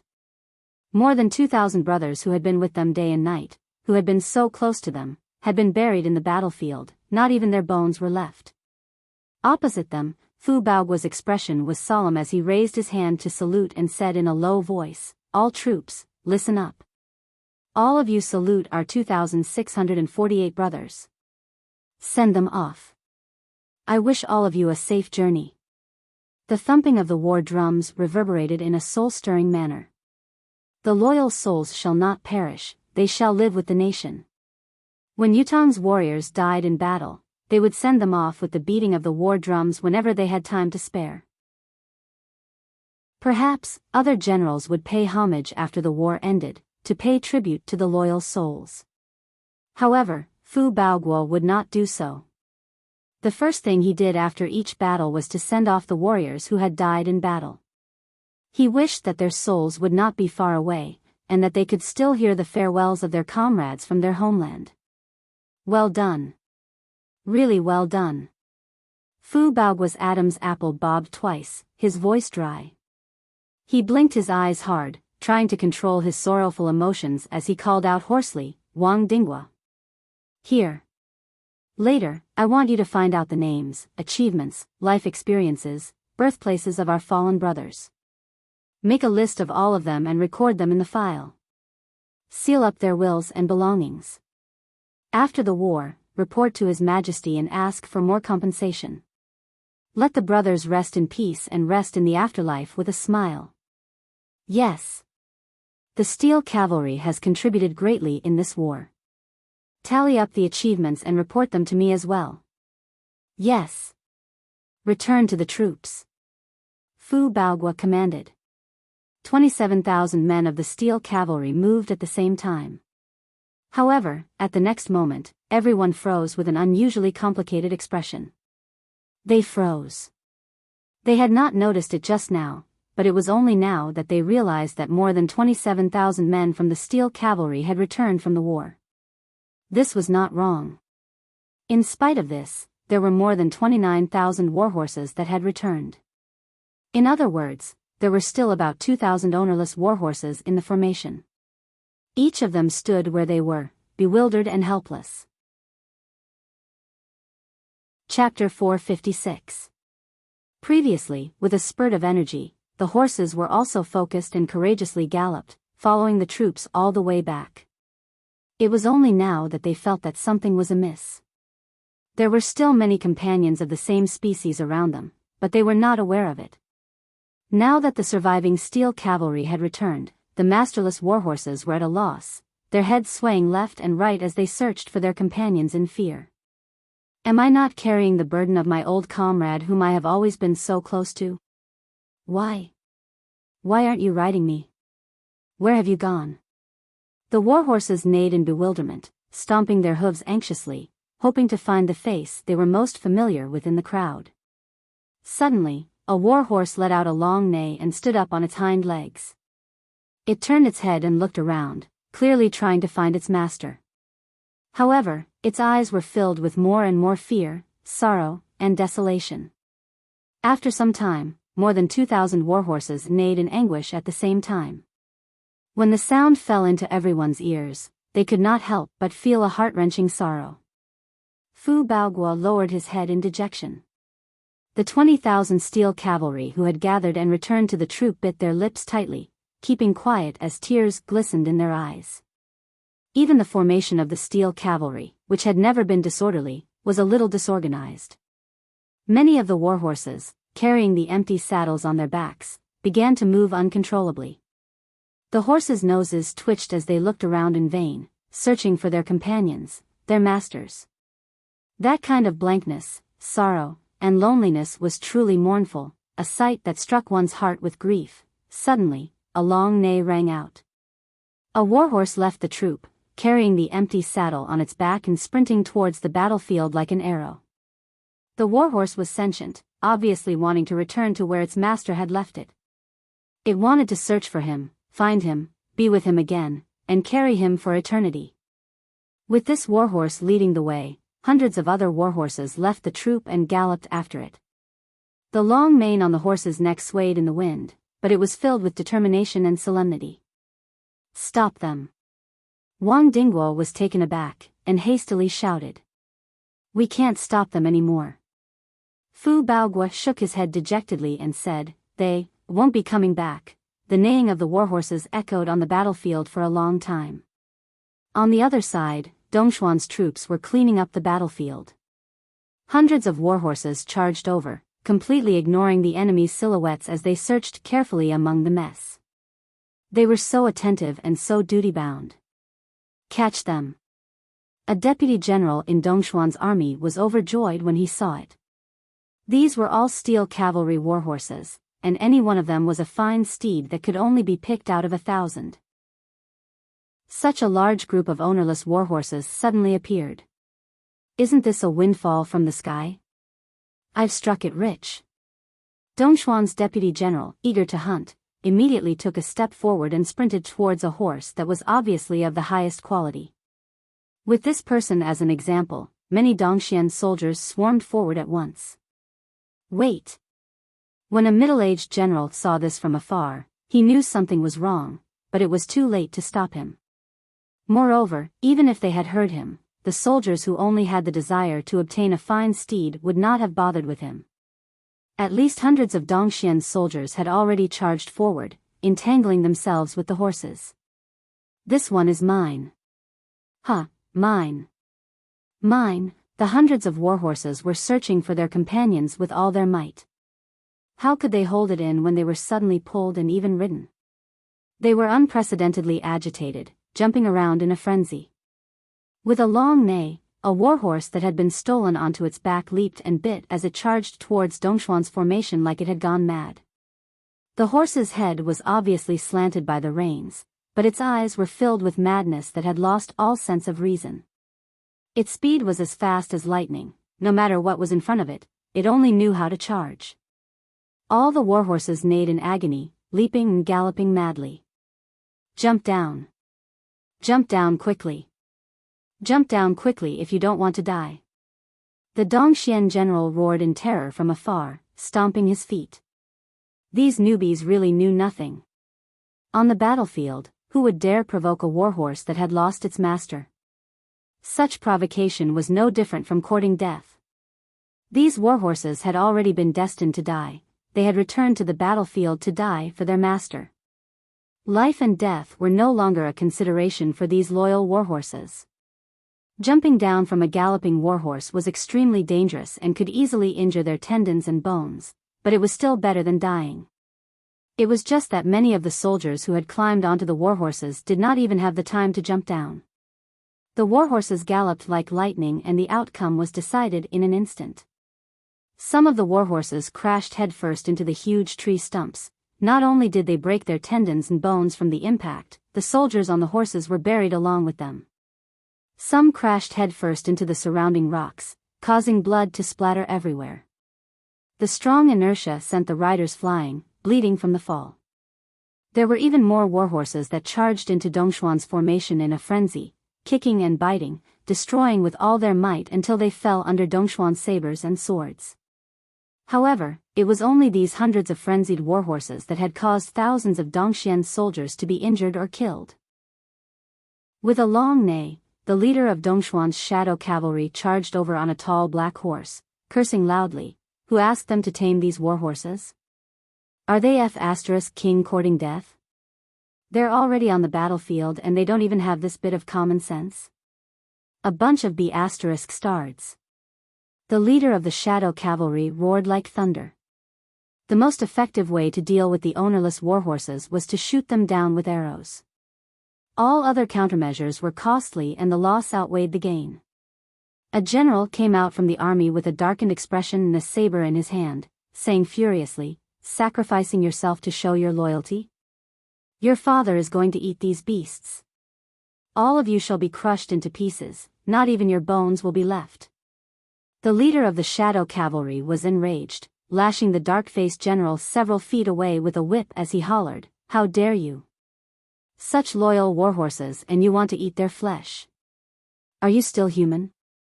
He was not willing to let it go after that, hopping off his horse and starting another round of frenzied beatings. There were tears glistening in his eyes. "Clean up these warhorses and bury them with all the Yutang soldiers who have died in the war." The leader of the shadow cavalry heaved a long sigh. There were still a few warhorses that were not dead yet, still twitching and whining on the ground.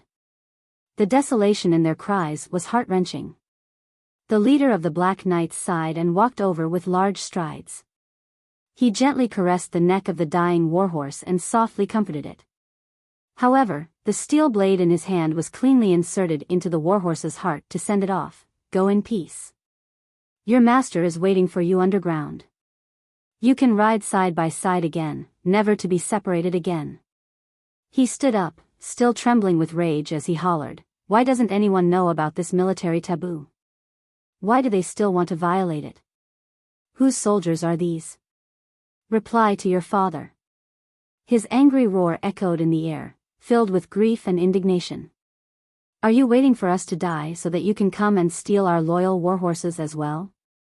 Are you going to eat our loyal warhorses as well? Isn't that right?" The Shadow Cavalry and the Steel Cavalry were both lethal weapons on the battlefield. They were the continent's top cavalry. They had always regarded each other as their strongest opponent, and also their only opponent. At this moment, they could empathize with the fate of these masterless steel cavalry warhorses as if they were experiencing it themselves. On Yutang's side, banners fluttered in the wind. Tens of thousands of soldiers saluted solemnly. Warhorses, the souls of their heroes remain. May they carry their masters to the afterlife, never to be separated again, to be together forever. The war between the two countries involved billions of people. Whether they were initially humble or arrogant, they could not escape from this whirlpool. Hidachui was the leader of the Raven Wind Gang. The Raven Wind Gang was a group of bandits that gathered in one place, roaming the eastern border all year round. Whether it was Dongxian or Yutang, as long as the Raven Wind Gang was wealthy, they would rob them. Although Hidachui was born in Yutang, he was the son of a mountain blacksmith. He was illiterate and did not know a single word. It could be said that he had no faith in his country or his people. After his father passed away, he relied on his superhuman strength to muddle through every day, robbing for a living. Slowly, he had become the leader of the bandits. Relying on their superior equipment, their 800 brothers were all skilled. They rarely made mistakes in trades that did not require capital, so their days were not bad. They could be said to be carefree. It was also because they did not care about nationality. did not care about right or wrong. They would not let go of any passing merchants or passers-by. That was why they were called the Eastern Borders Wolves. The citizens of both countries' borders hated this group of people, calling them wolf bandits. Hidachui had always been ashamed of the word wolf bandits, but because of the name, he had studied the wolf pack's tactics. Each time they made a move, they would swarm in like a gust of wind from all directions and would disperse once they were done. They came and went like the wind, gathering and dispersing unpredictably. Whether it was Dongxian or Yutong, they had long wanted to get rid of this group of people. Alas, both countries had tried to encircle him multiple times, but he had escaped deep into the mountains each time, returning empty-handed in the end. However, following this wave of war, the bandits' days were getting worse. Dongxian carried out the strategy of fortifying the walls and clearing the fields, slowly pushing forward. Along the way, all life was silent. On Yutong's side, they had built themselves into an impenetrable fortress, not budging an inch, not even the slightest bit of human presence leaked out. The extreme confrontation between both sides had resulted in a very realistic outcome. Hidachui and his 800 bandits were slowly feeling that their livelihood was in question. If this went on, they would be in deep trouble. For the past few days, he had brought a few of his brothers to patrol the vicinity of the battlefield carefully. He hoped to find a chance to do some business and rob something. If this went on, it would be inevitable that they would run out of resources. The bandits moved like the wind and rarely stocked up on resources. During this period of time, the resources that they had accumulated previously had been depleted. Hidachui felt like his stomach was going to collapse from hunger. Chapter 457. When Yutong's 30,000 steel cavalry had gone to war, Hidachui had been sprawled in the snow like a lizard in the forest nearby, watching the battle with his mouth agape and eyes wide open. The brutality and heroism of the battle had shaken Hidachui's heart, shaking him to the core and shaking him to the core. What a good man! Since that day, Hidachui had been full of praises for Yutong's steel cavalry, yearning to be one of them. In fact, there were many times when Yutong's steel cavalry's earth-shattering roars would echo in his mind. In his dreams, Hidachui would even dream of becoming a member of Yutong's steel cavalry, galloping on the battlefield together, bathed in blood together, roaring to shake the heavens and frightening the enemy. Slowly, a strange thought grew in Hidachui's heart. It was yearning, passion, and a little narrow-mindedness. A sudden thought came to him: if I were to lead my men to help the army in war, would I be just as ferocious, never to return? At a time like this, it would not be a problem to seek for military merit, for one's birth, and for everything else in the past. If he were to become an official because of this, it would be even more wonderful. Of course, Hidachui would never say the same to his own brothers. Brothers, I have something to discuss with everyone. Now that the country is in trouble, we are bandits, but we are still from Yutong, after all. Now that our country is in trouble, we can't ignore it. I plan to help Marshal Fu the next time the two armies fight. Does anyone have any thoughts? If anyone disagrees, feel free to speak up. This is purely a matter of risking our lives. It's much more dangerous than what we've done in the past. Even I'm a little hesitant about it. I won't be offended if you speak up. The leaders looked at each other for a moment before someone spoke up. Big brother, it's understandable that you have such thoughts. This is how we live anyway. We've never done anything good for our country in our entire lives. Now that the country is in trouble, it's our duty to fight for our country. Even if we lose our lives here, our lives won't be in vain. It's better than being known as a bandit. Their thoughts were soon unified. After all, everyone knew their position in the eyes of the people. If they could get rid of their reputation as bandits, of course, they would be overjoyed, especially since they were confident in their abilities. They even felt that they might be able to defeat Yutong's steel cavalry if they were to fight one-on-one. They were confident that they could retreat unscathed even if they were to fight. Hidachui felt a little guilty. After all, his wishful thinking was to use the lives of his brothers as gambling chips in exchange for wealth and glory. How could there be no deaths in war? However, he was more excited than anything else. In his opinion, a bright future was just around the corner. After witnessing a few small-scale battles with his own eyes, Hidachui came to a conclusion: Yutong's steel cavalry and Dongxuan's shadow cavalry did not have an advantage when compared to his wolf-taken. Many of their cultivation bases were weaker than his brothers. If their numbers were equal, his wolf-taken would definitely emerge victorious. It was not impossible for them to win the battle outright or even win the battle outright.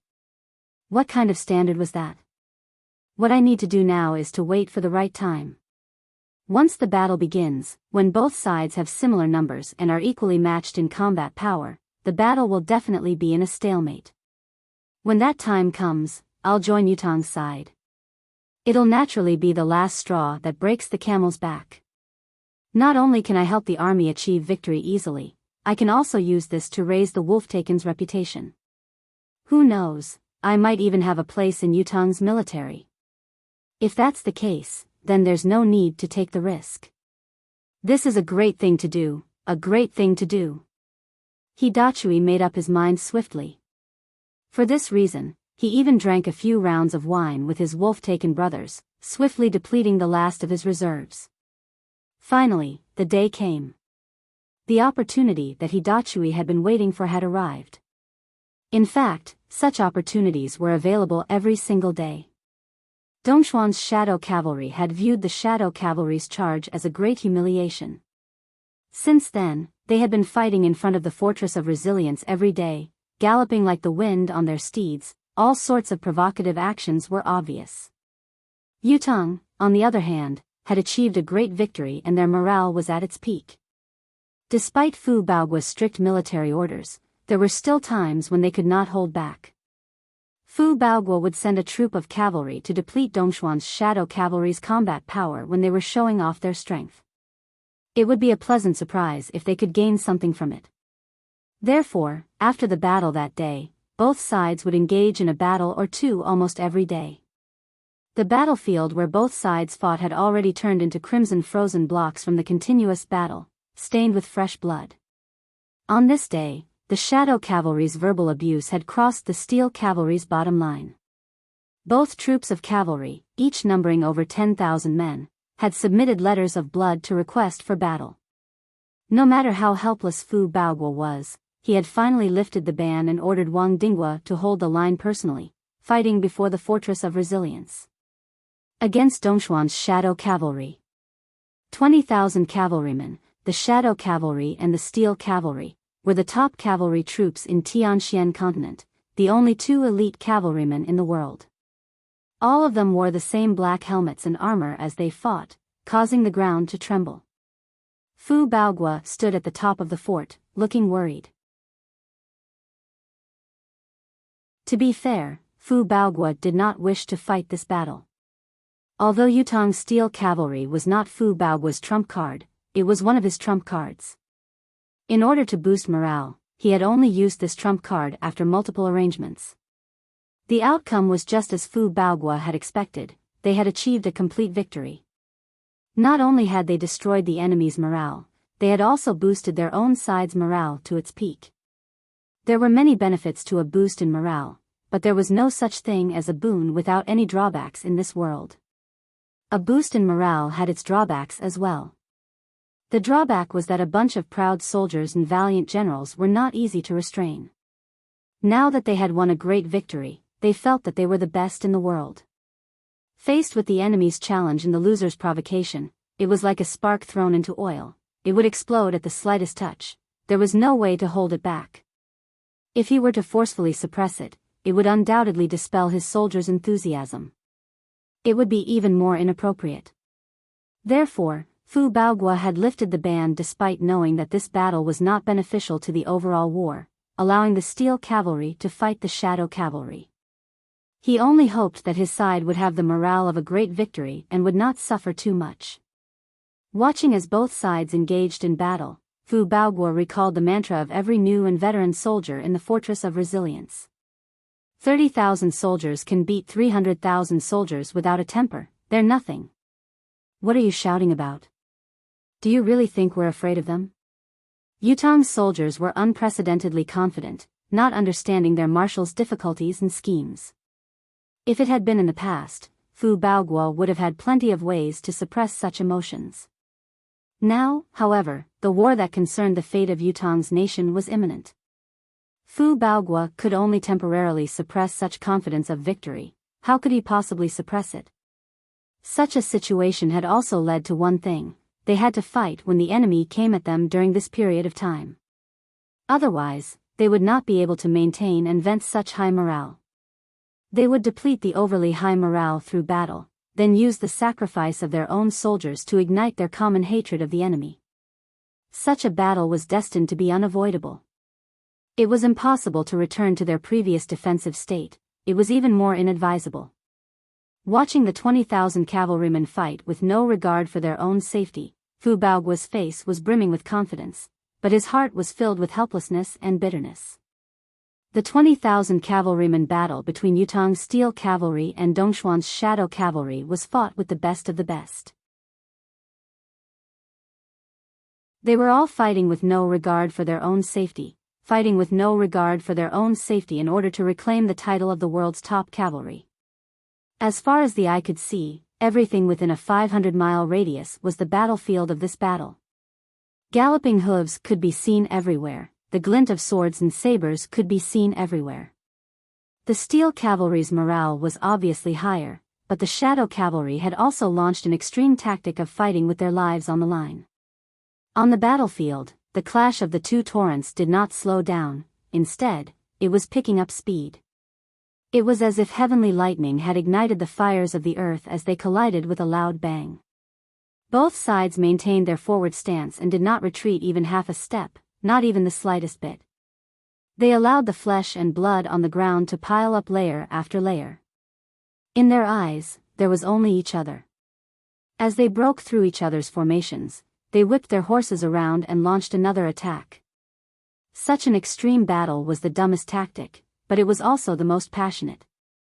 The manliest tactic. Both sides were fighting with their lives on the line.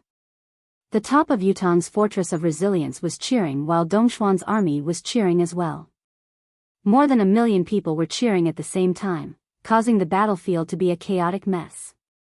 Those who were involved in the battle could no longer hear what the people around them were shouting. They were only shouting at the top of their lungs. After today's battle, Yutong will still have the upper hand and their morale will not falter, but this kind of depletion is too cruel. Fu Baoguo thought to himself, Dongxian has an abundance of soldiers, so of course they can afford it. On the other hand, even if we have the upper hand, we can't afford it. That's why we have to think of another way to reduce our energy consumption. We have to injure the other party while not injuring us. However, this is easier said than done. What kind of tactic should I use to hold Han Sanhe's 2 million troops back with the limited combat power we have? Fu Baoguo was still deep in thought when his gaze suddenly froze, looking in the direction of the faraway forest in disbelief. His mouth was agape, his jaw almost dislocated. What is that? In the dense forest, a troop of cavalry suddenly appeared. There were no more than 1,000 people at most. The entire troop rushed out like a sharp arrow towards the battlefield where the two sides were fighting. Dongxian did not move. Yutong did not move either. Where did this cavalry come from? What was his purpose for coming here? Was he friend or foe? First watch. Chapter 458. The troop's speed was incredibly fast as well, even surpassing Yutong's steel cavalry and Dongxuan's shadow cavalry in terms of speed. When the troop came closer, Fu Baoguo was even more shocked when he saw the other party's appearance. This group of people did not even have armor, they were only dressed in leather robes. They were oddly shaped and some of them were even dressed in rags that barely covered their bodies. However, it was such a troop that had joined the battle in an unexpected manner, roaring and yelling. Their target was actually Dongxuan's shadow cavalry. What the F***ck is going on? Marshal Fu was genuinely confused. The two top-notch cavalry troops of the world were clashing against each other, yet 1,000 bandits had joined the battle? Where did these fellows get their guts from? That action was clearly courting death. They are the wolf bandits. A deputy general beside him was also surprised. The wolf bandits have never cared about right or wrong, they don't care about identity or background. They rob whoever they see without exception. They are also the target that both our countries and our enemies want to eliminate. Why are they helping us fight this time? Moreover, they charged straight into the Black Knight's formation. This is simply courting death. Wolf bandits? They are the wolf bandits? Fu Baoguo's mouth was agape. For a moment, he did not know what to say. Fu Baoguo had heard of this band of bandits that only existed in legends, but to him, they were nothing more than a minor nuisance that was not worthy of an army to annihilate. Thus, he had let them be.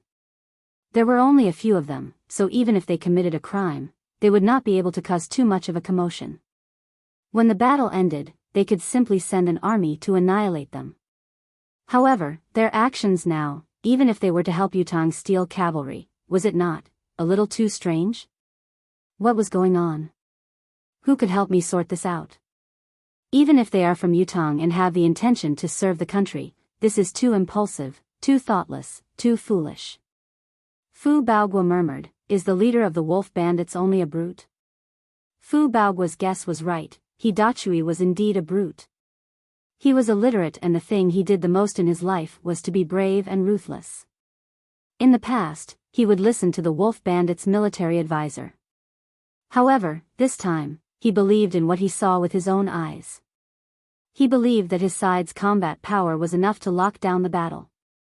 Only then did he enter the battle. If one had to say that something was strange, it would be the wolf bandits' military advisor. This person did not stop him from courting death, but instead followed him into the army formation. It was also because of this that Hidachui was certain that his decision was extremely wise and far-sighted. But at this moment, Hidachui, who had just joined the battle, regretted it in less than 10 breaths. He regretted it so much that his intestines turned green. It turned out that watching from afar and personally participating in the battlefield were two completely different things. They weren't the same thing at all. The cultivation base of each of his brothers was indeed higher than that of any shadow cavalry or steel cavalry. Even in terms of individual movement speed, the wolf bandits had the upper hand. Even in terms of the explosive power of their horses, the wolf bandits were not at a disadvantage. All of these were correct. Hidachui did not see wrongly, nor did he make a wrong judgment.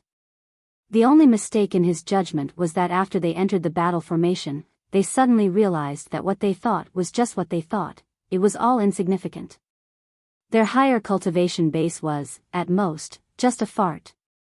One-on-one, the wolf bandits were undeniably invincible against the shadow cavalry and steel cavalry. 3 against 3, the wolf bandits could still win completely. The shadow cavalry and steel cavalry could try their luck and join forces against one person, perhaps they could take one person's life. If it was 10 against 10, the wolf bandits would still have the upper hand in the battle. There was a high chance that half of the wolf bandits would be killed and the cavalry would be annihilated. However, when it came to a battle of 100 men, the wolf bandits would definitely lose. Their only chance of survival would be to escape using their movement speed that was faster than the two cavalries. As for the 1,000-man battle that Hidachui had imagined, there would indeed be a great victory, or even a complete victory. Yes, it would be one of the two cavalries who would win completely. The 1,000-man wolf bandits would not be able to escape the fate of being annihilated. As for the large-scale battle before him, the wolf bandits had no way of defending themselves, they could only be slaughtered. Yes, they could only be slaughtered. Hidachui had imagined that he would be able to create an imbalance in the battle formation with his first move, thereby achieving great feats, but that did not happen. The only thing he saw was, the moment his 800 brothers charged into the battle formation, in less than 10 breaths' time, 1/3 of them were gone. He blinked his eyes in disbelief. When he looked again, he realized that there were less than 200 survivors left on the Blue Island. This was too fast. They did not even have the chance to make a move. The moment they entered the battle, the enemy's weapons attacked them from all directions, and there was also a rain of arrows that rained down on them. The wolf bandits fell off their horses, and those who fell off their horses were immediately trampled into meat paste. The shadow cavalry did not suffer any losses. However, countless cavalrymen came rumbling over, drowning his anxious gaze. Hidachui fought with all his might, and fought with all his might, just to see his brother one more time. However, after he survived the charge of the cavalrymen, all he could see was a pile of rotten flesh. Countless sabers, swords, spears, and arrows were still flying toward Hidachui without stopping. The Shadow Knights hated the horse bandits to the core. Hidachui's plan that day could be said to be one wrong move, and the whole game would be lost. However, there was one thing he was right about, and that was that their participation in the battle had ultimately affected the overall situation. Although the horse bandits were completely wiped out, it was like Hidachui's imagination, and they had successfully disrupted the formation of the Shadow Knights. The Steel Cavalry took this opportunity to massacre the horse bandits, and they already had a great advantage. They were about to turn this advantage into a victory, and win. Both the Steel Cavalry and the Shadow Knights knew this was a foregone conclusion, and there was no turning back. It was only a matter of time. Therefore, the Shadow Knights naturally hated the horse bandits who had invaded without permission. They had to kill all the horse bandits before they were completely wiped out, or else how could they rest in peace? Especially the leader of the horse bandits before them. They would not rest until he was dead. The horse bandit advisor was still waving his sword with all his might, and he continued to use his remaining life force to protect Hidachui as they rushed out. Hidachui waved his hammers as tears streamed down his face. That's what I planned, but I didn't expect everyone to die so tragically in this battle. I thought at least 80% of my brothers would follow me into the pass, and we would turn from bandits to soldiers together. But now, there were only 2 of us left. With a roar, the military advisor's eyes revealed a look of despair. A black spear ruthlessly pierced into the military advisor's stomach and came out from his back. The advisor grabbed the spear with one hand and chopped off the head of the soldier with the black spear. Then, he stabbed the sword into the butt of Hidachui's warhorse and hissed, "Hurry up and go. Remember, don't act on your own in the future. Listen to orders in everything." Before the military counselor could finish his last sentence, a saber chopped his right hand. Then, 3 spears stabbed into his body at the same time. Chapter 459. However, the bandits' advisor's desperate efforts were effective. Hidachui's warhorse was stabbed by his sword, and it galloped away with an unprecedented burst of energy, actually escaping the battle. Hidachui tried desperately to rein in his warhorse but to no avail. He could only let the tears in his eyes flow freely. Brothers. For the first time in his life, Hidachui understood the meaning of the word brothers. So this is what it means to be brothers. But when I understand it, I no longer have any brothers. The fortress of resilience was already in sight. Hidachui, who had yet to regain his composure, suddenly heard someone yell from the gate, "Open the gate, let him in." The thick gate opened abruptly. Hidachui's eyes were still streaming with tears. His tears had already turned red, they were tears of blood. At this moment, he deeply regretted his own selfishness. What future did he want? A bunch of brothers who had been living happily with him in the forest had died for him. The words of the military counselor and his brothers before they died flashed in his mind like a bolt of lightning. "Big brother, in the future, you can have a wife and children. Don't forget to burn incense for us in the future." "Big brother," the brothers, "No. We're going to die anyway. Let's use our lives in exchange for a golden path for Big brother." Everyone is willing. The third chief, who was riddled with arrows, said before he died, "Brothers, charge forward with our lives, for Big brother's future." "Go quickly," the military counselor roared before he died. "Go," Hidachui suddenly roared into the sky and wailed maniacally. "Enter the fort quickly. The gate will close if you don't enter now." Someone urged sternly. The Fortress of Resilience's gates could not be opened easily. If the Wolf-Taken had not joined the battle and secured the Steel Cavalry's victory, the gates would not have been opened so easily. However, Hidachui had yet to enter the fort, so the people inside were naturally anxious. They did not know that delays could lead to unforeseen changes. What if something unexpected happened? However, Hidachui still had not entered the pass despite the continuous urging from the other end. He suddenly turned his horse around and roared, "Brothers, when we reach the netherworld, we are still the Wolf-Taken. We come and go like the wind, we come and go without warning. I'm coming." Just as his two hammers smashed the heads of two cavalrymen, his entire body was pierced by more than 10 spears. Hidachui was bleeding from his 7 orifices. Suddenly, he cracked his mouth and laughed. "I'm coming.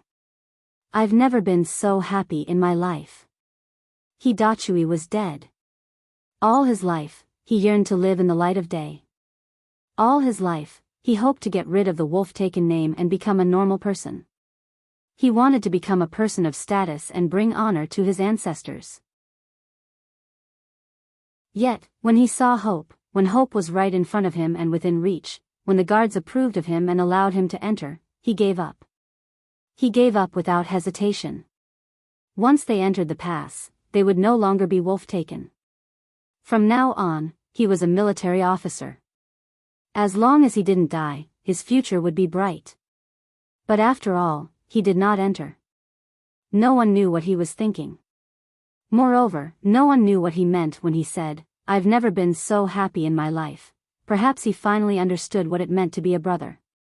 Or perhaps, as a man of Yutong, he had finally fought for the country. In spite of this, his body was annihilated among the thousands of cavalrymen. No one cared about what he said anymore. The Wolf-Taken were annihilated. With Hidachui's death, the battle gradually came to an end. The battle between the two cavalrymen had ended. Yutong's steel cavalry was left with less than 3,000 men. Dongxuan's 10,000 shadow cavalry had been annihilated. Fu Baogua stood with his back straight. No one knew what he was thinking. Only Fu Baogua himself knew that he had suddenly understood something in that instant. "I know now. I know how to deal with Han Sanha now. Even if this method can't guarantee victory, it can at least buy us some time. Hold on until the 9 Supremes Lords come to our aid." Fu Baogua said, "We must find the Wolf-Taken leader's corpse later and bury him with military honors. This person has contributed greatly to this battle. He can't be buried." Fu Baogua said. Contributed greatly? Everyone was perplexed and unable to find an answer. In their eyes, the Wolf-Taken were a bunch of idiots who had come to die. How could they have contributed greatly? Could it be that the marshal was referring to them using their lives to disrupt the Shadow Cavalry's formation? Contributed greatly from there? If that was the case, it would make sense, but Fu Baogua turned to walk back, ignoring the nagging of the generals beside him. Right now, he felt as if he had been enlightened. "I've been a marshal for so many years, my brain has actually become rigid." Fu Baogua thought to himself, "It's this Wolf-Taken, that reminds me. Come and go like the wind, gather and disperse without warning. Swarm forward and scatter." Fu Baogua's eyes shone brighter. With the Steel Cavalry's strict discipline and the Wolf-Taken's roguish fighting style, they can unleash a terrifying combat power. It still needs to be perfected. Gather and discuss the military situation. Yes. For days later, Han Sanha's million-strong army finally arrived. Yutong's warriors stood at the top of the Fortress of Resilience's wall. Looking into the distance, they could see densely packed military camps and tents as far as their eyes could see. Flags fluttered in the wind as far as their eyes could see, covering the mountains and plains. Even when they tried their best, they could not see the end of it. It was a sea of people, a forest of camps. Dongxuan's reinforcements had arrived from the rear, boosting the morale that had been low. For a moment, the soldiers were strong and their horses were strong. They looked like they were going to conquer the Fortress of Resilience in one fell swoop. Teacher, I've failed to live up to your expectations. Zhang Gu had come to ask for forgiveness. This was the first thing he said when he arrived at the central tent. Let's not talk about the fact that victory and defeat are common in a war. Let's talk about your defeat.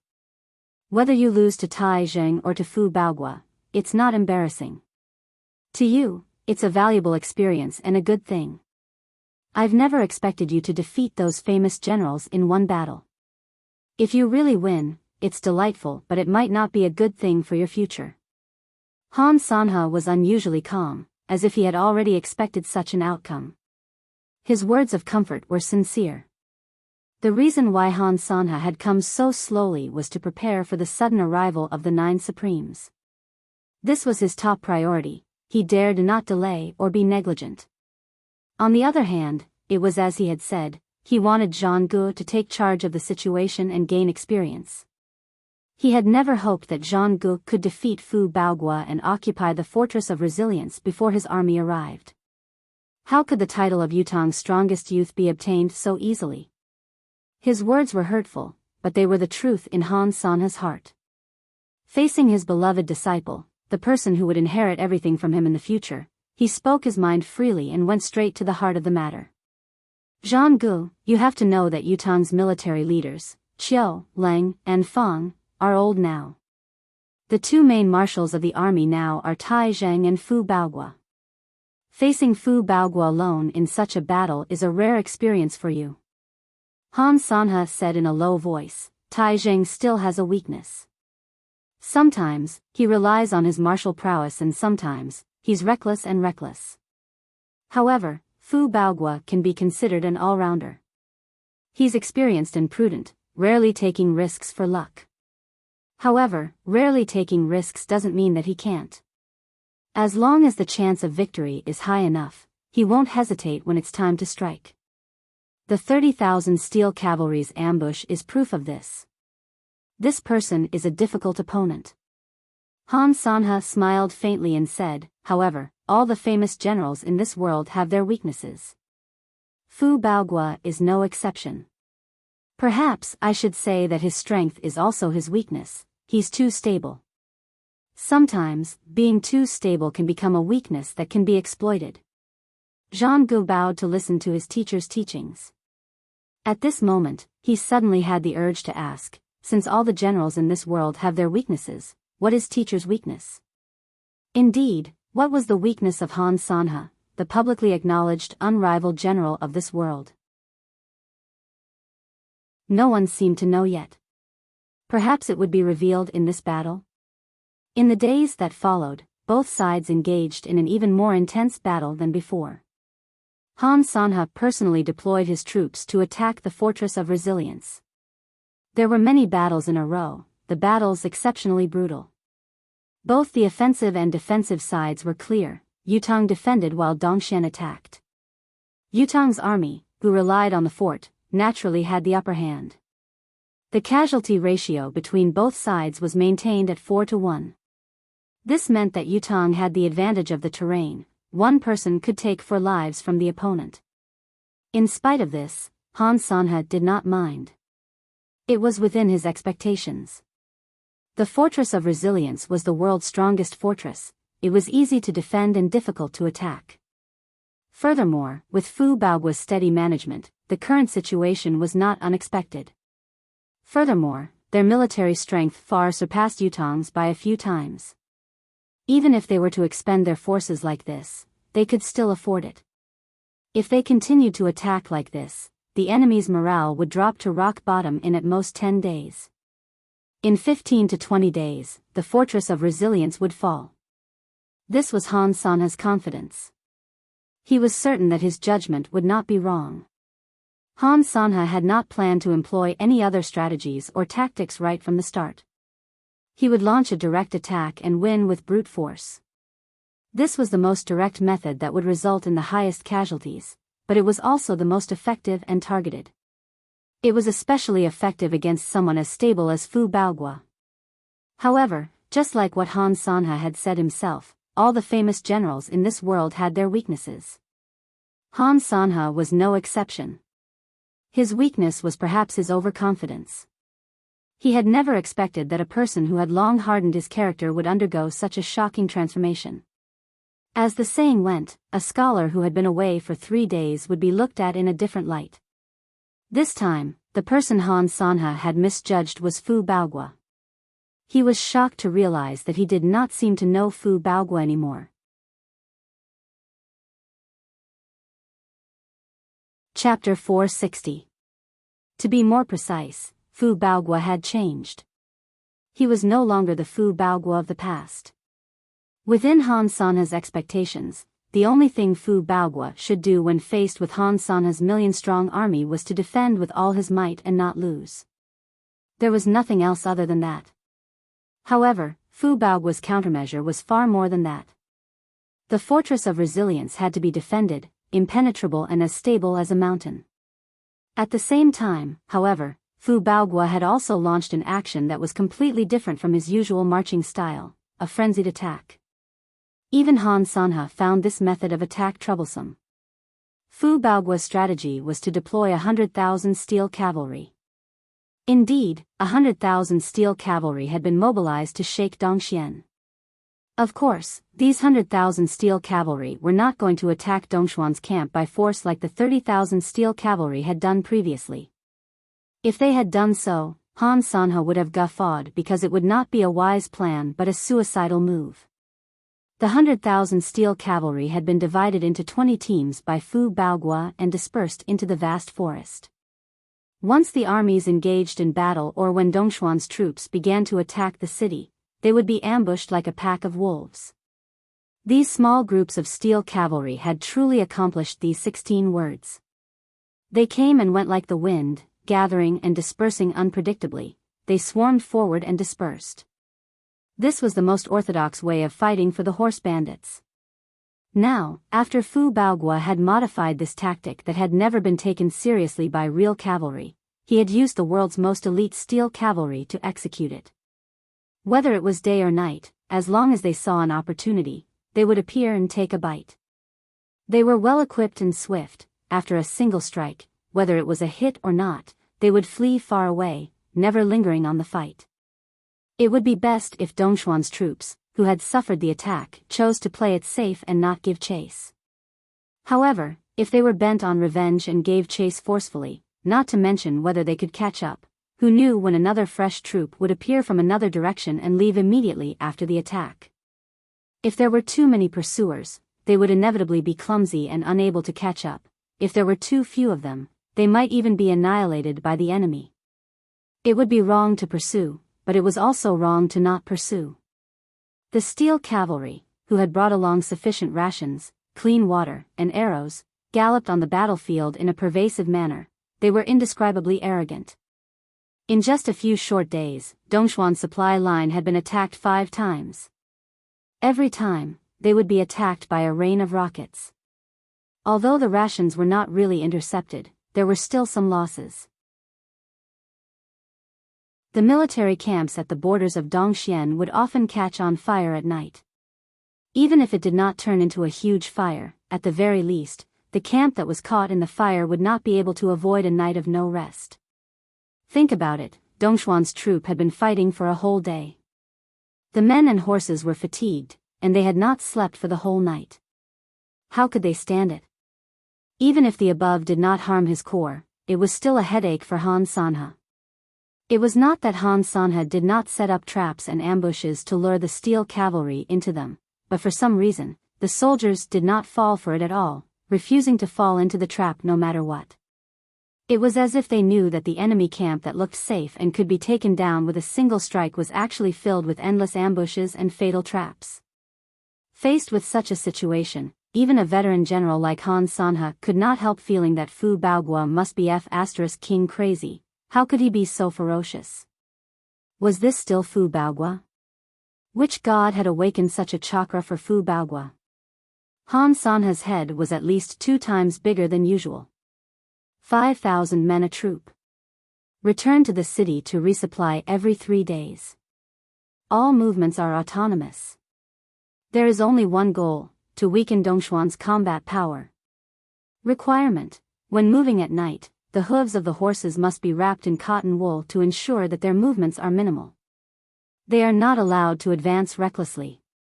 Requirement: in each battle, the casualties on our side must not exceed 10 men. Requirement: only when the warhorses have sped up can they attack. After the first strike, they must retreat immediately, no matter the outcome. Requirement: do not engage in a head-on battle or force your way into the battle, no matter how good the opportunity is. Requirement: only harass and weaken them. No annihilation is allowed. Even if they are facing a troop of 100 men, they must retreat immediately after the warhorses have sped up and a volley of arrows. Requirement: even if they see their comrades being ambushed in front of them and are about to be wiped out, those who are ambushed are not allowed to ask for help. Those who witness the ambush are not allowed to save them either, they must stay away at once. Then, look for a chance to weaken the enemy. Requirement: even if they only need to turn around and save their comrades from certain death, they are not allowed to turn around. Requirement: even if they see the fortress of resilience being breached, they are not allowed to provide aid. Requirement: every person must bring back a piece of nightmare stone and a piece of rolling log during every resupply, in exchange for supplies and arrows. Every time there is a resupply, if more than 50 men are killed within 3 days, the leading general will be beheaded. The assistant general will be beheaded. Disband the troops and rebuild after disruption. For those who violate the above requirements, the leading general will be beheaded and the assistant general will be beheaded. Disband the troops and rebuild after disruption. This was Fu Baoguo's request when the steel cavalry moved out. It was a temporary battlefield discipline. His orders were strictly enforced, and his words were the law, eliminating all hidden dangers before they could occur. The steel cavalry's wolf pack tactic was effective, giving Han Sanhe a headache. However, it was only a minor detail and did not affect the overall situation much. The key to the war was still the Fortress of Resilience's success and failure. The war between both sides was getting more and more intense. As the days passed, the Fortress of Resilience seemed to be teetering on the brink of collapse, but it held on each and every day. Another siege battle ended. Fu Baoguo stood at the top of the fort as usual, watching his assistant generals anxiously commanding the repair of the fort wall, moving supplies and transporting wounded soldiers, but he did not budge. The general was the soldier's courage, the marshal was the army's soul. Although Fu Baoguo did not do anything, as long as he stood there steadily, Yutong's army would have a backbone. Fu Baoguo had not slept for 3 days and 3 nights, but he still looked full of energy and vigor. He gave others boundless confidence. With Marshal Fu here, the Fortress of Resilience was Yutong's. No one could take it away. Not even Han Sanhe could do it. Fu Baoguo stood at the top steadily, his gaze fixed on the white clouds in the sky. There was only one thing on his mind now. I've used all my trump cards and exerted all my strength. I'm afraid I can't hold on much longer. Yutong has almost 10,000 casualties every day. This loss of combat power isn't something that can be compensated with fighting spirit and morale. 9 Supremes Lords, the only hope of this war, lies on you. When will you be able to come? I hope to see you one last time, to tell you that you weren't wrong that day. Fu Baoguo is no longer that selfish, despicable man. Report. Speak. Marshal, the fort's repair is complete. Good. Everyone, rest on the spot and recover your stamina as much as possible. Yes. Looking at the exhausted warriors resting, Fu Baoguo stood up straight and suddenly guffawed. Brothers, do you know what this marshal is thinking now? A deputy general chimed in. May I ask what the marshal is thinking? Fu Baoguo guffawed and said, I'm thinking that Han Sanhe is known as the god of war, the top general acknowledged by the world. His military force is a few times more than ours, but there's still no progress after such a long time. We've always been as steady as a mountain, unshakable. Say, don't you think this god of war doesn't live up to his name? Fu Baoguo said loudly. Ha ha ha ha. The warriors guffawed, inexplicably feeling that the other side's million-strong army was led by the god of war himself to attack the fortress of resilience. They had so many advantages, but they still couldn't take it down after such a long time. It's hard to live up to his reputation. Right now, I truly feel embarrassed for Han Sanha. Think about it, how long has it been since I've been on the battlefield? My personal combat power is only a so-so, but Han Sanha can't do anything to me. Doesn't this already speak volumes? Fu Baogua's laughter boomed like thunder. To raise morale, Fu Baogua had resorted to every conceivable means, even resorting to self-destructive tactics. However, the effect was obvious. Everyone's ears were filled with cheers. Even the exhausted soldiers felt a wave of pride and could not help puffing out their chests. Of course, no one would take Fu Baogua's personal combat power seriously. Come to think of it, it's not a shame that Han Sanha couldn't take down the fortress of resilience. At least, I think it's within reason. Fu Baogua's eyes gleamed coldly. After all, it's I, Fu Baogua, who's guarding this place. With me, Fu Baogua, here, what can 10 gods of war do to me, let alone one Han Sanha? Fu Baogua's voice was like thunder, deafening to the ears. Martial. Mighty.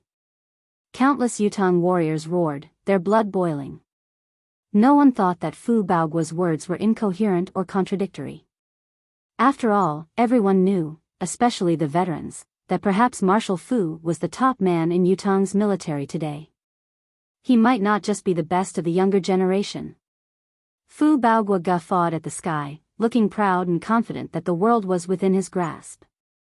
In spite of this, he was calling out anxiously in his heart, Lord Supreme Wind. When can you come? The Empire of Yutong, Tiantang City. Qiu Jianhan had not slept or rested for the past few days. He was busy reorganizing the new troops, allocating resources and sending reinforcements.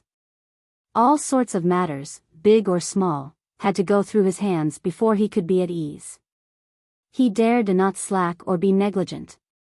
Actually, it was not only Marshal Qiu.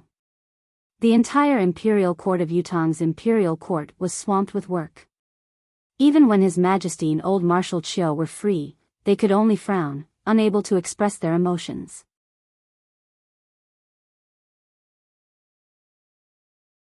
Chapter 461. The order of the previous chapter was wrong. It should have been 157, but the editor had gone to sleep. This one was 158 according to the normal order. His Majesty and old Marshal Qiu asked each other several times a day. The old Marshal and His Majesty were well aware of the fact that Supreme Wind was actually Supreme Cloud all along. The original Supreme Wind would never have been able to do what he was doing now. Only Supreme Cloud, the Nine Supremes think tank, would have had such a plan and could see the bigger picture. However, since Supreme Cloud did not show his true face and used the identity of Supreme Wind as a disguise, there must be a deeper meaning to it. Yutong naturally had to help him conceal it. However, the whole world might already know that the Supreme Wind who had reappeared was actually Supreme Cloud. From now on, there was no need to hide it anymore. Some time ago, Yutong's higher-ups had received news that the Empire of Zio had set up layers of stratagems to trap Supreme Cloud. When he received the news, His Majesty had almost fallen ill from anxiety. Fortunately, news came right after that. Supreme Cloud had wreaked havoc in Zilong City, fought a bloody battle with the army, broke through the siege and retreated unscathed. He had even triggered the Lunar River's waters to flood the Empire of Zio in front of Zilong City, threatening to force Zio's emperor and others to submit. His prowess had shocked the world. He had even brought back the remains of the Shangguan family of generals General Shangguan Wudi, allowing the family's heroic spirit to return. This news was like a soothing pill to the Yutong emperor who had been impatient at the time. He was beaming with joy, as if an acute illness had been cured in an instant. Furthermore, the Empire of Zio had retreated because of this incident, breaking away from the four-nation alliance. This had greatly reduced the pressure on Yutong's frontline. After confirming the situation, the order was immediately passed. Half of the western garrison was sent to reinforce the eastern defense, to fend off the powerful enemy, Dongxian, and to deal with Han Sanhe together. A few days later, news of Lord Supreme Cloud reinforcing the southern frontline and displaying his prowess in the southern border battlefield, repelling De Yuan's army in one fell swoop and stabilizing the southern border's defense was heard again. Yutong was filled with thunderous cheers, the people's hearts surging. The 9 Supremes were the 9 Supremes. Even if there was only one of them left, he would still be Yutong's guardian angel. With the 9 Supremes, Yutong had no worries. After Supreme Cloud had ended the southern border war, he had told the southern marshal that he would immediately depart for the eastern defense. This had relieved Yutong's emperor and the officials in the imperial court. With Supreme Cloud's assistance, even if the eastern defense could not counterattack, they would at least be safe. Who knew? From then on, there was no more information about Supreme Cloud. Supreme Cloud seemed to have vanished just like that. It was as if it had really turned into a cloud midway and didn't move at all. 20 days had passed since then. It would take at most a few more days for the troops that the Western Army had transferred to the east to reach the Fortress of Resilience. Lord Supreme Cloud, who had left earlier and possessed unparalleled speed, had not shown up at the eastern line. Not only was it strange, but it was also a bad omen. The battle in the east was in full swing, and it was so tragic that the land was red for tens of thousands of miles. However, Supreme Cloud was nowhere to be found. What's going on? How could there be no news at all? Even Zilong City's spiritual restraining formation is helpless against Supreme Cloud. What force in this world can keep him in check? Qiu Jianhan paced back and forth in the hall of the Board of War anxiously. On the other side, His Majesty was also pacing back and forth like an irascible lion. What happened? His Majesty's brows were knitted together. In these few days, there were even people who had begun to attack Supreme Cloud, saying that if Supreme Cloud had not been so stubborn and left Yutong for Zio, such a thing would not have happened. This was obviously a trap, but he had still jumped into it.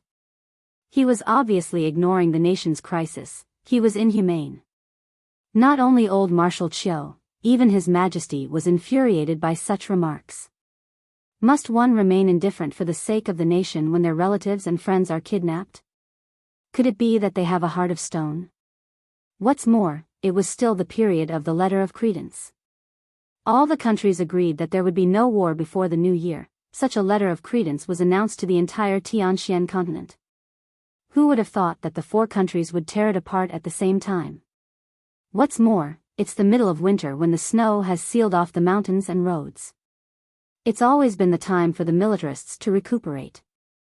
Who would have thought that the war would come at this time? In spite of this, His Majesty heaved a long sigh in the end. He really had not expected it. Even he, Qiu Jianhan, Ling Daoyin, and the others had never thought that the letter of credence would be broken. This was a letter of credence that was witnessed by heaven's will, a letter of credence that was connected to the continent's providence. Did those monarchs not want to live anymore? Heavy panting could be heard as a soft bag was carried in. On it, old Grand Commandant Fang Qingtian lifted half of his body anxiously. Is there any news of Supreme Cloud? His eyes were filled with fervent anticipation. The old Grand Commandant, who was like a candle in the wind, was still worried and had ordered someone to carry him over.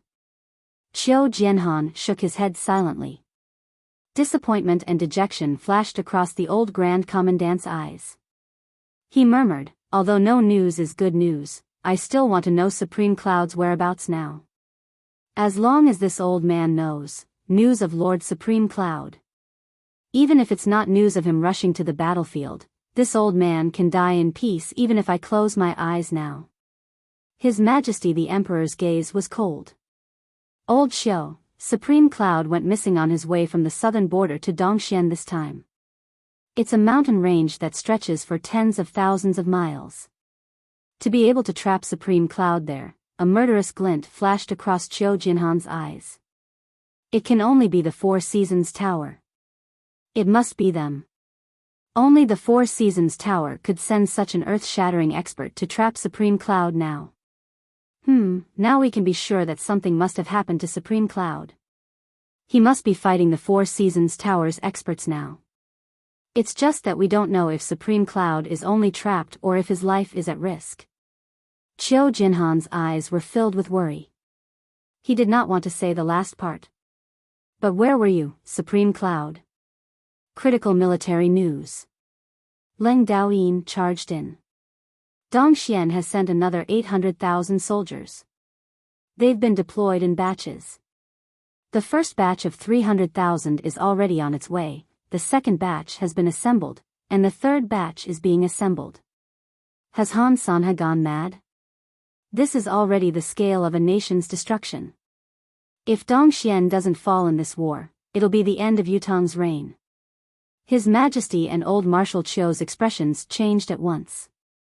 Even if Fu Baogua's subordinates were to include the reinforcements he had sent out during this period of time and the martial artists who had volunteered themselves, there were only less than 500,000 men left. Even if half of the western border's military force had arrived, there would only be 150,000 men as reinforcements. To fight against 2,200,000 men with less than 650,000 men? Just this pressure was enough to make anyone go crazy from the pressure. Fu Baogua was human as well, could he be an exception? Leng Daoyin said loudly, Your Majesty, the new troops are about to complete their training.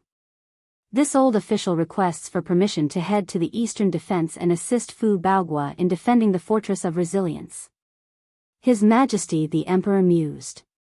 The current situation was obvious. Fu Baogua alone would not be able to hold the fort. A person's energy was limited, he would die of exhaustion. The enemy could rest in shifts, but there was only one pillar of support for the Fortress of Resilience. Fu Baogua could not rest. Once the enemy's reinforcements arrived, it would be the time Fu Baogua's life would end. It was necessary to send men and reinforcements. Under such circumstances, the military's general had to rush over to assist. In addition, this candidate's capability and reputation could not be lower than Fu Baogua's. These two men were the Empire of Yutong's military stabilizing force. Once they went to the eastern border, they would be a great boost of morale. His Majesty the Emperor was about to agree to it. Wait. Qiu Jinhan's white beard fluttered as he spoke in a low voice. It's most suitable for me to go to the eastern defense. Leng Daoyin retorted angrily, Am I not suitable? Qiu Jinhan said, Old Leng, we know ourselves best. I've been stationed at the eastern defense for 20 years. I can almost remember every blade of grass and tree there. You've always roamed the south and the west, how can you be more familiar with the eastern border than I am? Tell me, who's more suitable to go? Moreover, although I've been in the capital city all these years, I'm confident that my prestige at the eastern border is still there. It's as solid as a rock, indestructible. If I don't use it now, what am I waiting for? I'll let you say who's more suitable for the eastern border. Qiu Jinhan was merciless, his words unusually straightforward. Leng Daoyin's face flushed red, but he compromised and said, What you've said is reasonable, but an old man can't rely on his bones. Let me go. Old Qiu, you're older than me after all. He looked at Qiu Jianhan worriedly. Everyone knew that Qiu Jianhan was indeed the most suitable person to go to the eastern border. However, looking at his head full of white hair, how could he bear to let the old general put on his armor and embark on his journey again? Especially when he was facing Han Sanha, his military strength and combat power were both inferior. Qiu Jianhan said sternly, Can't I kill Han Sanha just because I'm older? He turned around and said, Your Majesty, this old official requests your command. Tomorrow morning, I shall lead 200,000 men to the east. His Majesty looked deeply at his old comrade, his brother. He took a deep breath and finally said, Good. Marshal Qiu shall go in this battle, but it's not 200,000 men. I'll gather another 100,000 men from the palace guards and the royal guards for you. If the border is unlucky, what's the use of the palace guards even if the royal guards are left? Very well. The plan was finalized. Your Majesty, if there's a day when you hear of this old official's defeat. Qiu Jianhan sucked in a deep breath and said, please move the capital to the southern border immediately to preserve Yutong's vitality. His Majesty turned away, not saying a word. After a long while, he said, no need to say anything more. Yutong shall not perish. Leng Daoyin came over hurriedly and said, Old Xiu. He choked on his words and said after a long while, take care. Qiu Jianhan laughed boldly and said, if Dongxian doesn't retreat, this old man's old bones will truly be handed over to Han Sanhe. Saying that, he turned and strode away. That night, all the families in the country petitioned to join the war. Even the Shangguan family of generals was among them.